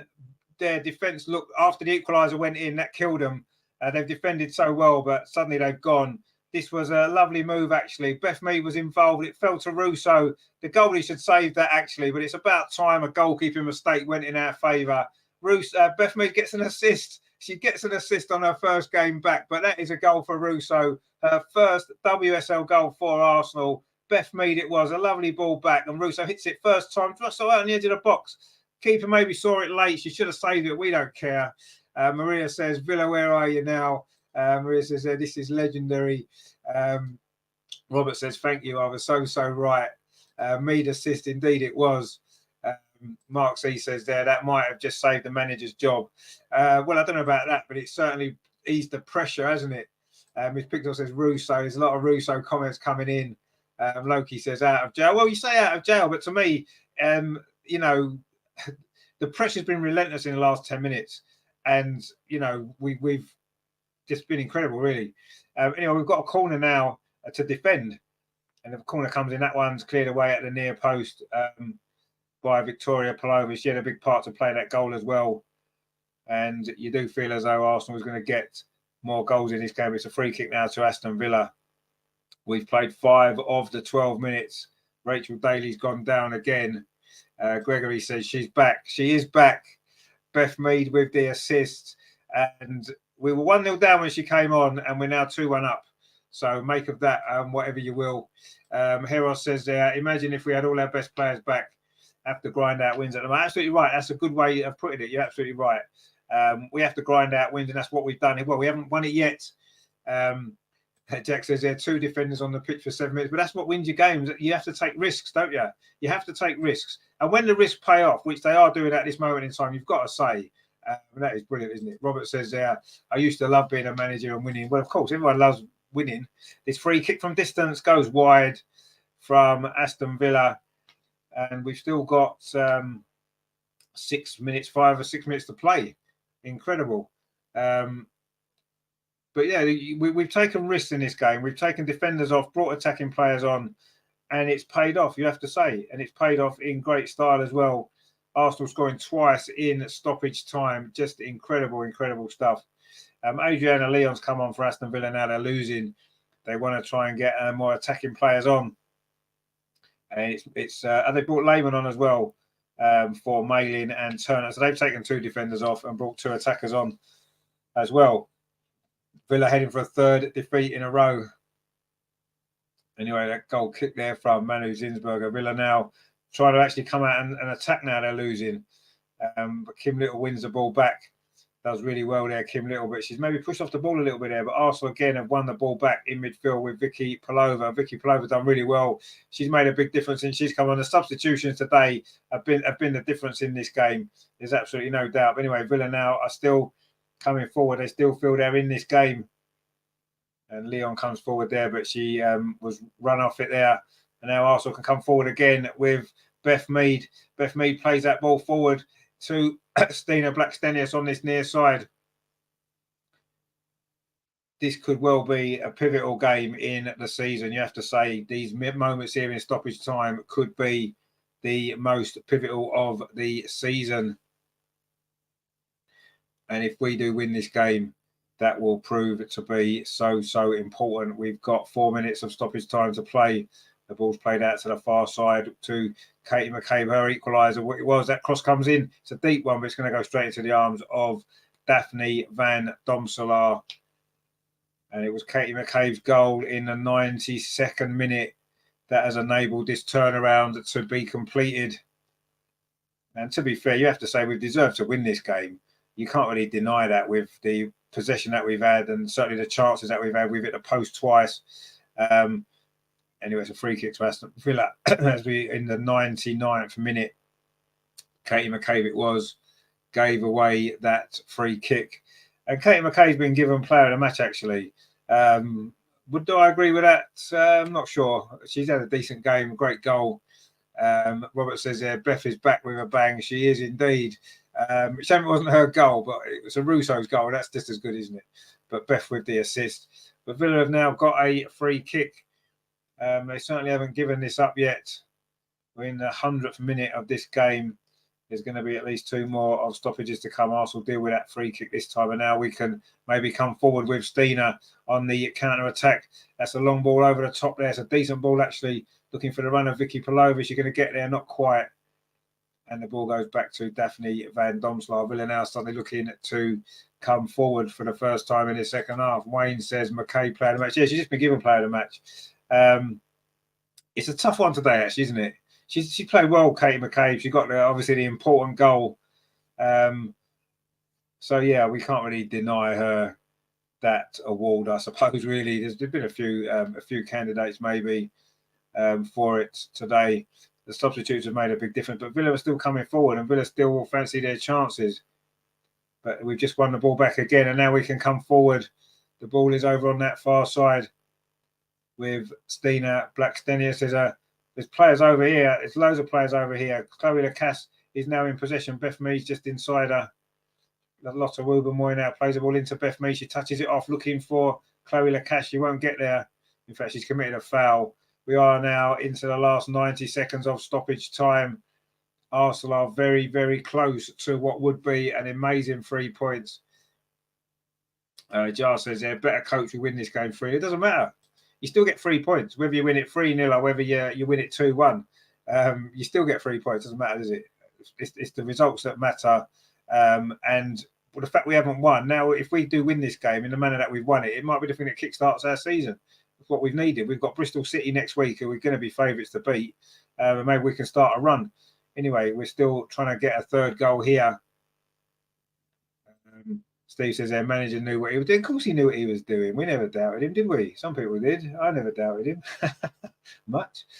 Anyway, the ball's now back with Manu Zinsberger into the final minute of the 12 of stoppage time. And Arsenal in possession is where we want to be. Now it's with Caitlin Ford over on that far side. Goes past the defender. Villa look tired. Now it's with Stina on the turn. It's cleared off the line. Beth Mead's in there. Couldn't quite finish it off.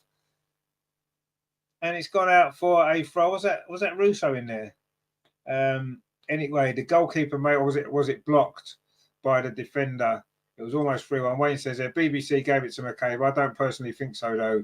The goal was about, yeah, I mean, I think she's been given it for the goal. It was Stina's shot that was blocked. Caitlin Ford again had a good spell down his near side. Stina did really well. She could have laid it off to Beth Mead. She tried a shot. It was cleared off the line, actually. And then Beth Mead couldn't quite get to the rebound. I think a little bit sharper, Beth Mead would have probably anticipated that and got herself in there and scored. But that will come with more minutes on the pitch. Arsenal have got a corner, I think, or is it a throw? It's right near the corner flag. We're in the 103rd minute of this game, and Arsenal are very, very close to getting what would be a massive 3 points, a massive relief. It has been as well. And it's going to be a goal kick, though, to Aston Villa. It's just however much more time the referee is going to add on. And Arsenal now very, very close to what would be an incredible victory. We still play on. Aston Villa in possession in midfield. Jordan Nobbs hooks that ball forward. And Aston Villa now coming forward. And they're going to get an opportunity. Lots of movement. Surely that's a foul on her there. And it doesn't matter because the ball's ran through to Manu Zinsberger anyway. Maria says, game changer, Katie, what a goal. She only goal baggers. Yeah, she generally does. That was a great goal, you have to say, and an important goal. We are now into the 104th minute of this game. It seems to have been going on all day, but it doesn't matter. That's a long kick forward from Manu Zinsberger. We're still playing on, and that ball's going to run through to Daphne Van Domslaar. We're very, very close now to victory here, which would be a brilliant, brilliant 3 points. But we still play on, and we're coming forward again over on that far side. Ball played forward up the line. It's a decent ball, actually. Are we going to be in here again? There's an opportunity. In fact, it's an offside, is it? I think the fans thought it had been the final whistle, but it wasn't. It was an offside. We thought that was the final whistle. We're still playing on. We're in the 105th minute now of this game. So we've played nearly 15 minutes of stoppage time. There's only supposed to be 12. There goes the full-time whistle. We've done it. We have won. Wow, what excitement, what drama. And Arsenal have come from behind in very, very, very dramatic fashion to win this game. 2 goals in stoppage time, 2 goals in 3 minutes it was. The equaliser from Katie McCabe in the 92nd minute, and then it was Alessia Russo with the winner, fired in from the edge of the box. And Arsenal have turned it around. It was looking as though that the season was over, the title race was over. But Beth Mead's back, and Arsenal won, and Beth Mead got the assist for the winning goal as well. Incredible, incredible stuff. Wayne says there, Woober Moy, player of the match. She had a good game, I agree. Terry says yes. Maria says, come on, you Gunners, indeed. Steve's over and out. Yeah, cheers, mate. Thanks for watching. I hope you enjoyed that. I'm sure you did. Wayne says, full time, indeed. Up the Arsenal says, Miss Pink Socks. There's a lot of celebrations on the pitch for Arsenal. You can understand it as well. Terry says, agree, Wayne. She didn't put a foot wrong. Well, Serena was there. Let's see. Maria says, let's go, Gooners. We've got a lot of good comments there. Steve says, we all knew we would win. Well, I don't know if we all knew we would win. Wayne says, come on, you Gunners. Leah Williamson is on the pitch with Beth Mead. That's great moments, these. And, you know, people might say, it's only Aston Villa at home. But look at the way that we've had to come back to win that game.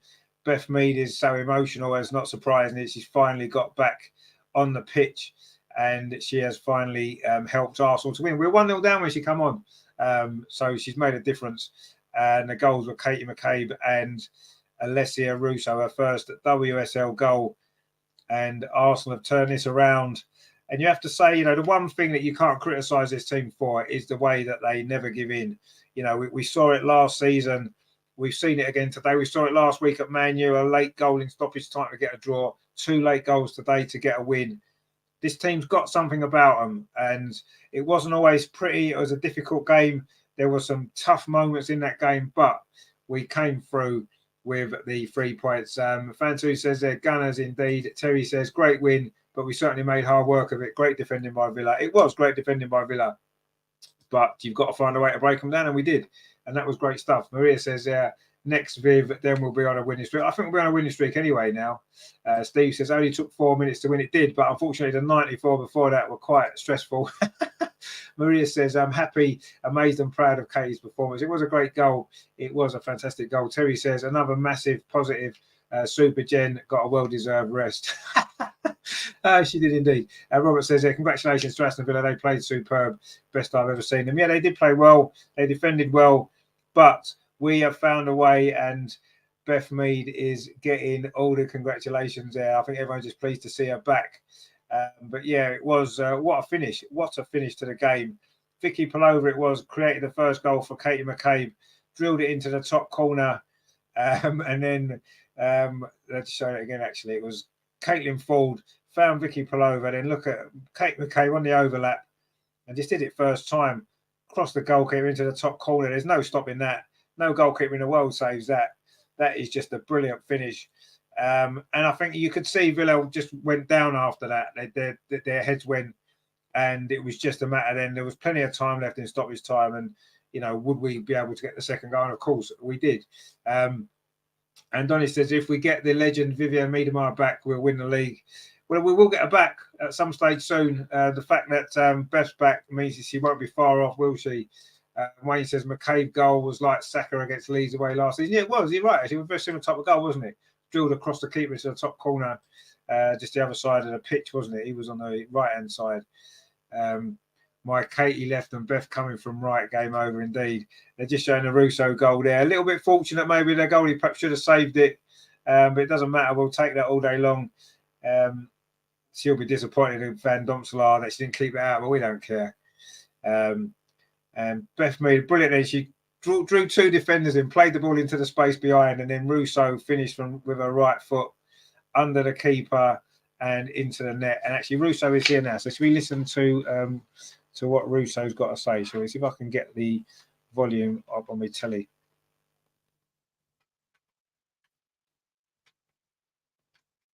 Oh, I've just turned it off. Let's see if we can get it back. I want to listen to Russo. Oh, what's going on here? Oh, I can't get it back now. I don't know what's happened to my telly. My remote's gone. I was trying to find the buttons. I can't see them because I can't. They're on the side of the telly. I'm going to see if I can get this back because I'm not sure if I can. I shouldn't have messed about a bit, should I, really? We'll listen to that later. Anyway, it doesn't matter, does it? What does matter is Arsenal have won, and that's the only thing that we really care about. Robert says, see you guys. Have a great week. And yourself, mate. Thank you for joining us. Always appreciate it, of course. And I'm sure you enjoyed that game in the end, didn't you? We all did. What a finish. Just incredible. Let's see. Hang on, what's happened here? I can't get my telly to work now. Anyway, forget about that. It doesn't matter. It was a great win. Maria says there, now Jonas needs to take notes and use his subs and players that they use in the 90th minute to be starting. 11 will be a good start. Yeah, but you see, what happens is the players that come off the bench make an impact in the game. They wouldn't necessarily make that same impact if they started. That's what happens, isn't it? Jonas has spoken a lot about there's a starting 11 and there's a finishing 11, and it doesn't matter what they are as long as they get the job done, and that gets the job done. So I would say that's it doesn't matter who starts the game or who finishes the game as long as we win, and we did today. And yes, it wasn't always easy. Rendition says Galaxy Brain saved by the players and a thumbs up. Well, it was a thumbs up mainly. The players played a little part in it. Of course they did. A little tiny part. But you guys who gave us a like were the main reason why we won that game. Steve says, side by side, we stick together. Absolutely. We absolutely do stick together, yeah. Steve says, never say die Arsenal today. Absolutely, yeah. That was one of the things, wasn't it, that struck me about that game. Maria says, my telly won't work and I watched your blog. What a lifesaver you are. No, thank you very much for joining us. I really do appreciate it. Terry says, see you later, Robert. Have a good week, my friends. Steve says, same as Men versus City subs play. Well, yeah, exactly. That's all you want, isn't it? Mark Potter says, more corrupt than the men's, absolutely scripted. I'd like you to explain that a little bit more. I don't quite see. Are you on about the amount of stoppage time that was played? Well, we scored both our goals in 4 minutes of stoppage time, and there's clearly much more than that, wasn't there, with the injuries that there were in that second half.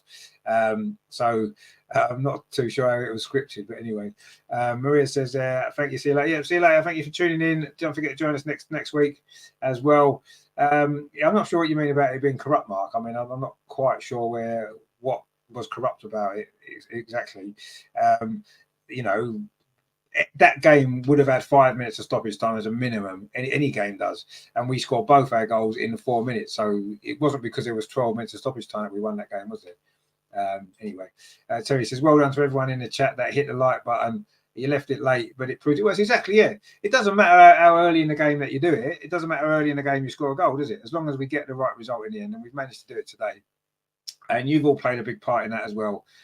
So you can go away feeling very, very pleased with yourselves that you've helped Arsenal to win this game. Jonas did his bit. Yes, of course he did. The players on the pitch did their bit. The substitutes in particular did their bit. Yes, we know all of that. But don't let it distract away from the part that you've all played today as well, which has been great. So, what a game. Just, it's an incredible game, let's be honest. An absolutely incredible game. And yes, would we like Arsenal to maybe score goals a little bit earlier on and win the games a little bit easier? Yes. Obviously, we would from a heart perspective. Yes, of course we would. But ultimately, winning 2-1 or winning 5-0, ultimately it's 3 points. And the main thing today was winning the game. And I don't think we're in a position yet where we're going to go off and win 3 or 4-0 because we haven't won games yet. And winning breeds more confidence and breeds more winning, doesn't it? We desperately needed a win. We've got a win now. And I'm sure that's going to play a massive part now in the next few games as we move forward. We've got Bristol City next week, which Steve says there. Who's next to win? It's Bristol City next Sunday. And they are, of course, the new team that's just come up. We'll be massive favourites to win that game. When's the kickoff? Let me just double check. I think it's 2 o'clock. Oh, no, I think it's the evening game. I think it's the evening game, isn't it, next week? Hang on 2 seconds. I'll just confirm it for you. Yeah, it's 6:45 our time in the UK. I'm not sure what that'll be. It might be a decent time for you, actually, mightn't it, Steve? I'm not sure. But yeah, it's next Sunday at 6:45 UK time at Bristol City away. And that's now a game that we have to win. I'm sure we will going into the international break. I think that today would have given us so much confidence. You could see when the equaliser went in, the relief, and everybody was lifted, the crowd, the players, everybody. And obviously we went on and got the second goal and could have had a third as well, couldn't we? When Steen hit the post, we hit the post 3 times in that game, didn't we? We hit the woodwork. So there's no doubt we deserve to win that, and we made hard work of it, but we got the job done. Terry says, "I blame Andreas for saying 2-1 and dropping Super Gen, but if he got me Jonas's coat and all he's forgiven." I mean, to be fair, Andreas got it spot on, didn't he? He said he wouldn't play Gen, and he said we win 2-1, and he was right. And he got 2-2 last week as well. I mean, we need the lottery numbers, don't we, quite honestly, off Andreas now, because he's on a roll, isn't he? Quite looking forward to seeing his videos now. They'll be really good, won't they? So yeah, we're looking forward to that later on today. He sent me some already before the game from kickoff and stuff, so I'm sure the rest will come through, and I'll put that together for you this evening. So look out for that. That is going to be definitely worth watching because it was, it was a great game in the end, wasn't it? Wow. It's hard to. Obviously, we feel delighted and elated that we've won. Yes, there's still issues in the team, but I do feel as though not having a pre-season, integrating new players in, a little bit of confidence going, having been knocked out of Europe, the start we've made to the season, the Emirates as well, maybe playing at the Emirates doesn't always really suit us. And we've had to overcome all of them today. And a really good Aston Villa defensive performance. You have to say, you've got to give them credit for that. And we overcome everything to win that game in such dramatic fashion. So I think we need to all be delighted with the end result. And I say it's something to build on now. And I'm sure we can now go on from here and I say get a run going because, next week, Bristol City away, we've got to be massive, massive favourites to win that game. And I'm sure we will. So let's move forward. And yeah, a great result, a brilliant result, actually, considering, how it was looking just before the end there. It was great to finally be celebrating a victory. It's been a long time coming this season, hasn't it? And it was much needed. And I thought that was fully deserved as well. I thought we totally deserved that win today, on balance of play, on chances created. And we just kept battering and battering away until we got the goals. Steve says, hopefully, just starting to play and take it into the next game 4-0. Well, we'll see. Yeah, let's not get carried away quite yet. But yeah, let's hope so. We've got a lot to play for. And I'm sure we will end up getting the positive results now and start a run. But that was quite good fun, wasn't it, in the end? It's a bit nervy, a little bit tension, of course it was, but we managed to get the job done in the end. It's just strange, isn't it, how the big teams get the late goals, don't they? Manchester United scored late to win at Aston Villa on the first game of the season. Chelsea scored late to draw at Man City last week. Man United scored, we scored late, against Man United to get a draw, and now we've scored 2 late ones today to win. And that's the mentality that you need. That is elite mentality, that, isn't it? To do that. We've done it now two weeks in a row. You know, we've gone from potentially having no points. When you think after 90 minutes of Man United and 90 minutes today, we would have had no points this season. And now we've got 4 in stoppage time. All our points have come in stoppage time with great, and that's a character, isn't it? Great character that this team have shown. Look how many times we showed it last season. We've done it again. It's just incredible. Terry says, come on, Steve, it's definitely a 9-0 win next game. I don't think it'll be 9-0. Yes, we should win that game. Now we've got confidence back and all that kind of stuff. I'm pretty sure that we will win that game. But it won't be easy, because it never is. No games are easy, are they? No games are easy. So you still got to go out and do the job. You've got to do everything that you need to do. But with the confidence back now, I'm sure we will do that. So it's going to be good, isn't it? So again, it's a little bit of a quieter week on the channel. International break, of course, so there's no men's games. So we'll be back on Friday with the Arsenal women's show. That's going to be good, isn't it? Let's be honest. We're going to, obviously, Andreas will be back on there. Amar, maybe Matt, maybe Harry. We may be getting different people to come on as well. So look forward to that on Friday. Then, of course, next weekend there is the Premier League is back, isn't it? Now Arsenal are playing. When's the men's game? Let me just check that again. There's so much going on at the minute. Of course, that's Chelsea Saturday at 5:30, isn't it? Yeah. So we're playing Chelsea Saturday at 5:30, and then of course the women are playing Sunday at 6:45. So it's a big weekend on the channel next weekend, on Friday the women's show. So we'll probably have a week off, and then we'll do that. I might have a Chelsea preview maybe during the week. Might get some guys on. Maybe a Chelsea fan might want to come on and do that with us. We'll see. Steve says, take care, Richard Terry, till next game. Have a great one. Yourself, mate. Thank you for watching. Thanks for tuning in as always. We'll see you next time in sunny Australia. Coming into your summertime, won't it? We're getting cold here. We're getting darker nights and whatever. You'll be getting into your summer, won't you? So that's going to be good. Anyway, enjoy your week. Everybody enjoy your week. It's going to be good, isn't it? So if I don't get a Chelsea preview in the week, then we'll be back Friday with the Arsenal women's show. We're the only channel that I'm aware of on YouTube that does a regular Arsenal women's weekly show. If you know anybody else that does one, please let me know, because I'd like to watch it. But as far as I know, we're the only channel that does it. So that's good, isn't it? But yeah, so join us for that on Friday. And I say next weekend, 2 big watch-alongs. Saturday, 5:30, Chelsea versus Arsenal in the men Premier League, and then Sunday, Bristol City versus Arsenal women in the WSL. So it's going to be a big weekend coming up. But yeah, that was stressful, but enjoyable in the end, wasn't it? There's nothing to beat a late winner. Coming from behind and beating a late winner, there's nothing can beat that at all. Rendition says 10k subs to win the title. If we can get 10k subs by the end of the season, I don't care if we win the title or not. No, that's not true.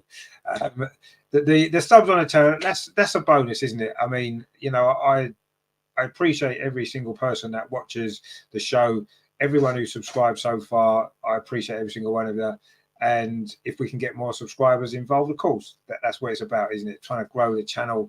It's quite difficult, when you do. I mean, I've done a channel on my own, started it from scratch. It's quite hard. I didn't have a big audience to bring along with me. I've just picked it up as I've gone along, and I do appreciate all you guys for joining in. I mean, if we've got 10k subs by the end of the season, we'll definitely win the league. Absolutely, there's no doubt. So if you know another 8,000 people that want to subscribe to the channel, get them to do so quickly, and then we'll have a more chance of. We don't want to wait until May, do we? And it's all stressful at the end, and we have to wait till the last game of the season. Let's get it all in early. Get the subs in early before Christmas, and then we'll have a nice, easy run into the season, won't we? And it'll be good. Terry says, can you do an Arsenal show when England play next? Yeah, maybe that might be what I might do, actually, because I'm sick of watching England. Terry says, Steve, take care, mate, and give your mum. Yeah, of course, yes. Steve's mum had a bit of an accident. She's okay, but we wish her, obviously, a speedy recovery as well. So that's a little bit of bad news that we had earlier on today, but she seems she's okay, which is good. So let's wish her the best. And, of course, also as well, Paula's mum's in hospital as well. She just had an operation yesterday, which went well, and she's recovering in hospital. So obviously wish her all the best as well. It's not been a good week for mums, has it, this weekend, unfortunately. But anyway, everyone's okay, which is the main thing. So Terry says, yeah, Richard, I look at it this way, 8,000 people are missing out. Well, I mean, how many people are in the world, Terry? There's what? I don't know, 3 billion? And we've got 2,000 subscribers nearly. So there's more than 8,000 people missing out, isn't there? There's a few billion. So if any of those billion out there want to come and join us, then of course, they're welcome to. Rendition says, come on, get it up to 10k this Saturday. Exactly, yeah. It's almost, I'll tell you, it's guaranteed. It's like if we get at least 20 likes on a show, 25 likes, 30 likes, the team will win. It happens every time. And yeah, I haven't really thought about subscribing, but you're obviously right. 10,000 subscribers wins us the league all day long. So if you haven't subscribed, please do so. If you know people that haven't subscribed, get them to subscribe. Rendition says 20k for both men and women's titles. Actually, yeah, no, that'd be good. Yeah, 20. So look, we've only got what until May. So we've got what 7, 8 months left of the season to get from where we are now to 20,000, and the men and the women both win the title. Wouldn't that be good? And you can say then, kindly, that you've played a big part in that success, and then we can all enjoy it together. That'd be good, wouldn't it? So yeah, get involved with that. That'd be good. That's a good idea, that, actually, and that's probably true. It makes sense, doesn't it? 10,000 for the women, another 10,000 for the men. We win 2 league titles. What a summer we'll have, eh? We'll be sitting on the beach somewhere with 2 titles in our pocket. Wouldn't that be good? So yeah, but only if we get to 20,000, obviously. If we don't, and when Arsenal don't win the league, it's no good crying about it. It's no good going on Twitter or wherever and saying, oh, I feel really sorry for myself. Arsenal didn't win the league. It'll be your own fault. You had the opportunity to help and make it happen. It's in your hands, isn't it? Like today, it was in your hands. You did what you had to do. We won the game. Proves it works. So get involved, get subscribing, and get to 20,000. And we're going to have 2 titles to celebrate in May. So that'd be a good way. But no, I mean, in all seriousness, it's great that. I mean, when I started this channel, I didn't think anyone would watch it, to be honest. So the fact we are where we are, I've got nearly 500,000 views already on the channel. Incredible. So it wouldn't be anything without you guys. There's regular people in the chats every single show. Obviously, Terry, as we know, Steve. There's just so many of you. Rajanda wasn't in today, so I'm guessing he was at the game, which is cool. And every game we seem to get new people involved, don't we? There's new names coming in the chat and all that kind of stuff, which is great. And I'll thank every single one of you for getting involved and watching. And please tell all your friends and get them to watch as well next time. So yeah, if there isn't a Chelsea preview show on, it depends if I can get it. It depends if I can actually get the time to do a show. Midweek shows quite tricky at the minute for me to get done. So we'll see if I can get one done. If not, I'll be back Friday with a women's show as usual, the weekly women's show, and then of course next weekend 2 watch-alongs for you. Chelsea for the men and Bristol City for the women. So get involved in all that and help the teams to win and help the channel to grow, and everyone's happy, aren't they? But yeah, so it was a good game today, wasn't it? In the end, it finished after women 2, Aston Villa 1. Aston Villa scored midway through the first half. It was a poor goal to concede from Arsenal from a corner. It was Maz Pichetta with a free header to put Villa ahead, and we huffed and puffed, didn't we? After that, the second half, the momentum grew. The substitutes come on, made a difference. The chances started to come, and eventually, the 92nd minute, Katie McCabe fired in the equaliser, and just 2 minutes later, it was Alessia Russo, and Beth Mead on her return got an assist, and Russo it was fired home the winning goal. to give Arsenal a first victory of the season. We're back alive again. We're back in the title race. We're only 3 points behind Chelsea. We're only 1 point behind Manchester United. It's all good. And it's starting to happen, isn't it? Terry says, I can see it happening. You're a star, Richard. It's mind-blowing. People ain't jumped on, but it's good to see each week new names coming in and joining in. So well done, you in the chat. Yeah, I mean, that's what I like. You know, it's great when we see new people getting involved and appearing in the chat and liking the channel and coming back again and watching again and again. That's what we want, isn't it? So, yeah, it's great. And I really enjoy doing these shows. And it's you guys out there, your comments that make it what it is. And hopefully more people will come across and join in because it's great. And it was great today, wasn't it, in the end? Stressful, but being an Arsenal fan has never been easy, has it? We always do things a hard way. What's the point of winning 5-0, having a game wrapped up in the first 10 minutes? And then what do you do for the next 80 minutes? Nothing. It's just like, oh, well, we've won the game. Let's worry about what we're going to be doing, what we're having for our dinner and all that kind of stuff. No, it's much more fun, isn't it, when you're involved, because you have to be involved because it's so important and things are going against you and you have to overcome the adversities. And I kind of like that. And maybe it's just built into us as Arsenal fans for years. That's what we've been used to, haven't we? It's just the way it's been. So, but yeah, it's been great finally to get that first win of the season. And yeah, let's hope we can push on from here, start a run going. And I'm sure we'll be there or thereabouts this season. I'm sure. And, people just doubted Jonas. I understand why. But I think there's a few circumstances that we need to bear in mind. There's no excuses this season with the squad that we've got now, players coming back from injury. I agree, there's no excuse this season. And now we've got that first win. Let's push on. And I'm sure we'll end up in the right direction. So, yeah, thank you for watching today. It's been enjoyable, hasn't it? It's been a lot of fun. Thank you for all the comments as well. As always, brilliant stuff. You guys make this show what it is. Otherwise, it'll just be me on my own looking, thinking, oh, is anyone actually watching? Is anyone bothering with it? So it's nice that you guys are in. Keeps me going. And you make this show what it is anyway. So thank you to everyone, every single one of you for watching. All of you that gave us a like, you contributed to the win. If you subscribed as well, even more so. And we will see you on Friday, I say, for the women's show. Join us for that. Wow, what a game. What a finish. What a team this is. They really do have something special about them, don't they? They really do. And let's hope that going forward, they can grow into the season, and we could end up with some nice little trophies to parade at the end of the season again. It'd be nice, wouldn't it? We've got one on the board for Jonas already, and let's hope we can get a few more. So thank you for watching today. Have a good week, rest of your weekend. Not so much of it left now. You've got a bit of the Sunday afternoon still to come. So enjoy that, whatever you're doing. Enjoy your week, whatever it is that you're getting up to. I will try and enjoy mine now. Terry says each week the girls are getting much more used to each other and looking better. But exactly, yeah, that's what it's about, isn't it? It's getting the new players involved, the substitutes making a difference. Again, last week they did, this week they have. That's what it's all about, isn't it? And it's just building and growing. That first win was so important. Now it's lifted. I think it's lifted that monkey off our back, if you like, and we can go on from here. And hopefully we can start a good run. 5, 6, 7 wins, 8 wins, and we're flying, aren't we? So yeah, it's how we obviously go forward from this. If we drop points next week at Bristol City, then it's been a waste of time. But I'm sure we won't. I'm sure we're going to push on from here. So yeah, it's going to be good. So yeah, so have a good week, everyone.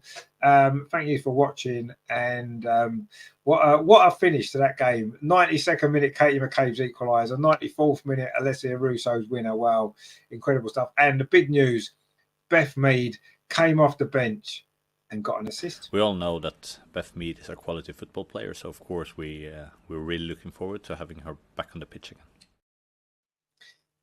And we just saw why, because she set up the winning goal. Brilliant stuff.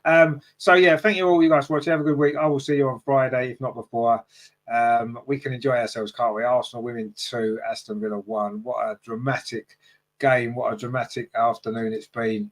It's been really, really good. Terry says, Richard, have a great rest of your weekend, and I'll see you next show. Chat, well done today. It's great hearing your thoughts. Indeed, it is. Yeah, we love all you guys' comments. I always try and put as many of the comments as I can. I'll try and get them all on if I can. it can get busy sometimes. I'll try and get through it when the game's on. If I missed your comment out, I do apologise, but stick with us. And next time I'll definitely get it on. Rendition says, likewise, you. No worries at all. I look forward to seeing you on the next show. So that's it then. Arsenal won 2-1. 2 goals in stoppage time. Why score in the first minute when you can score at the end and it makes it more fun, doesn't it? So well done to everyone. Well done to the subs. Jonas got there in the end, and well done, guys. Thank you for watching. Come on, you Gunners. I will see you on that next one.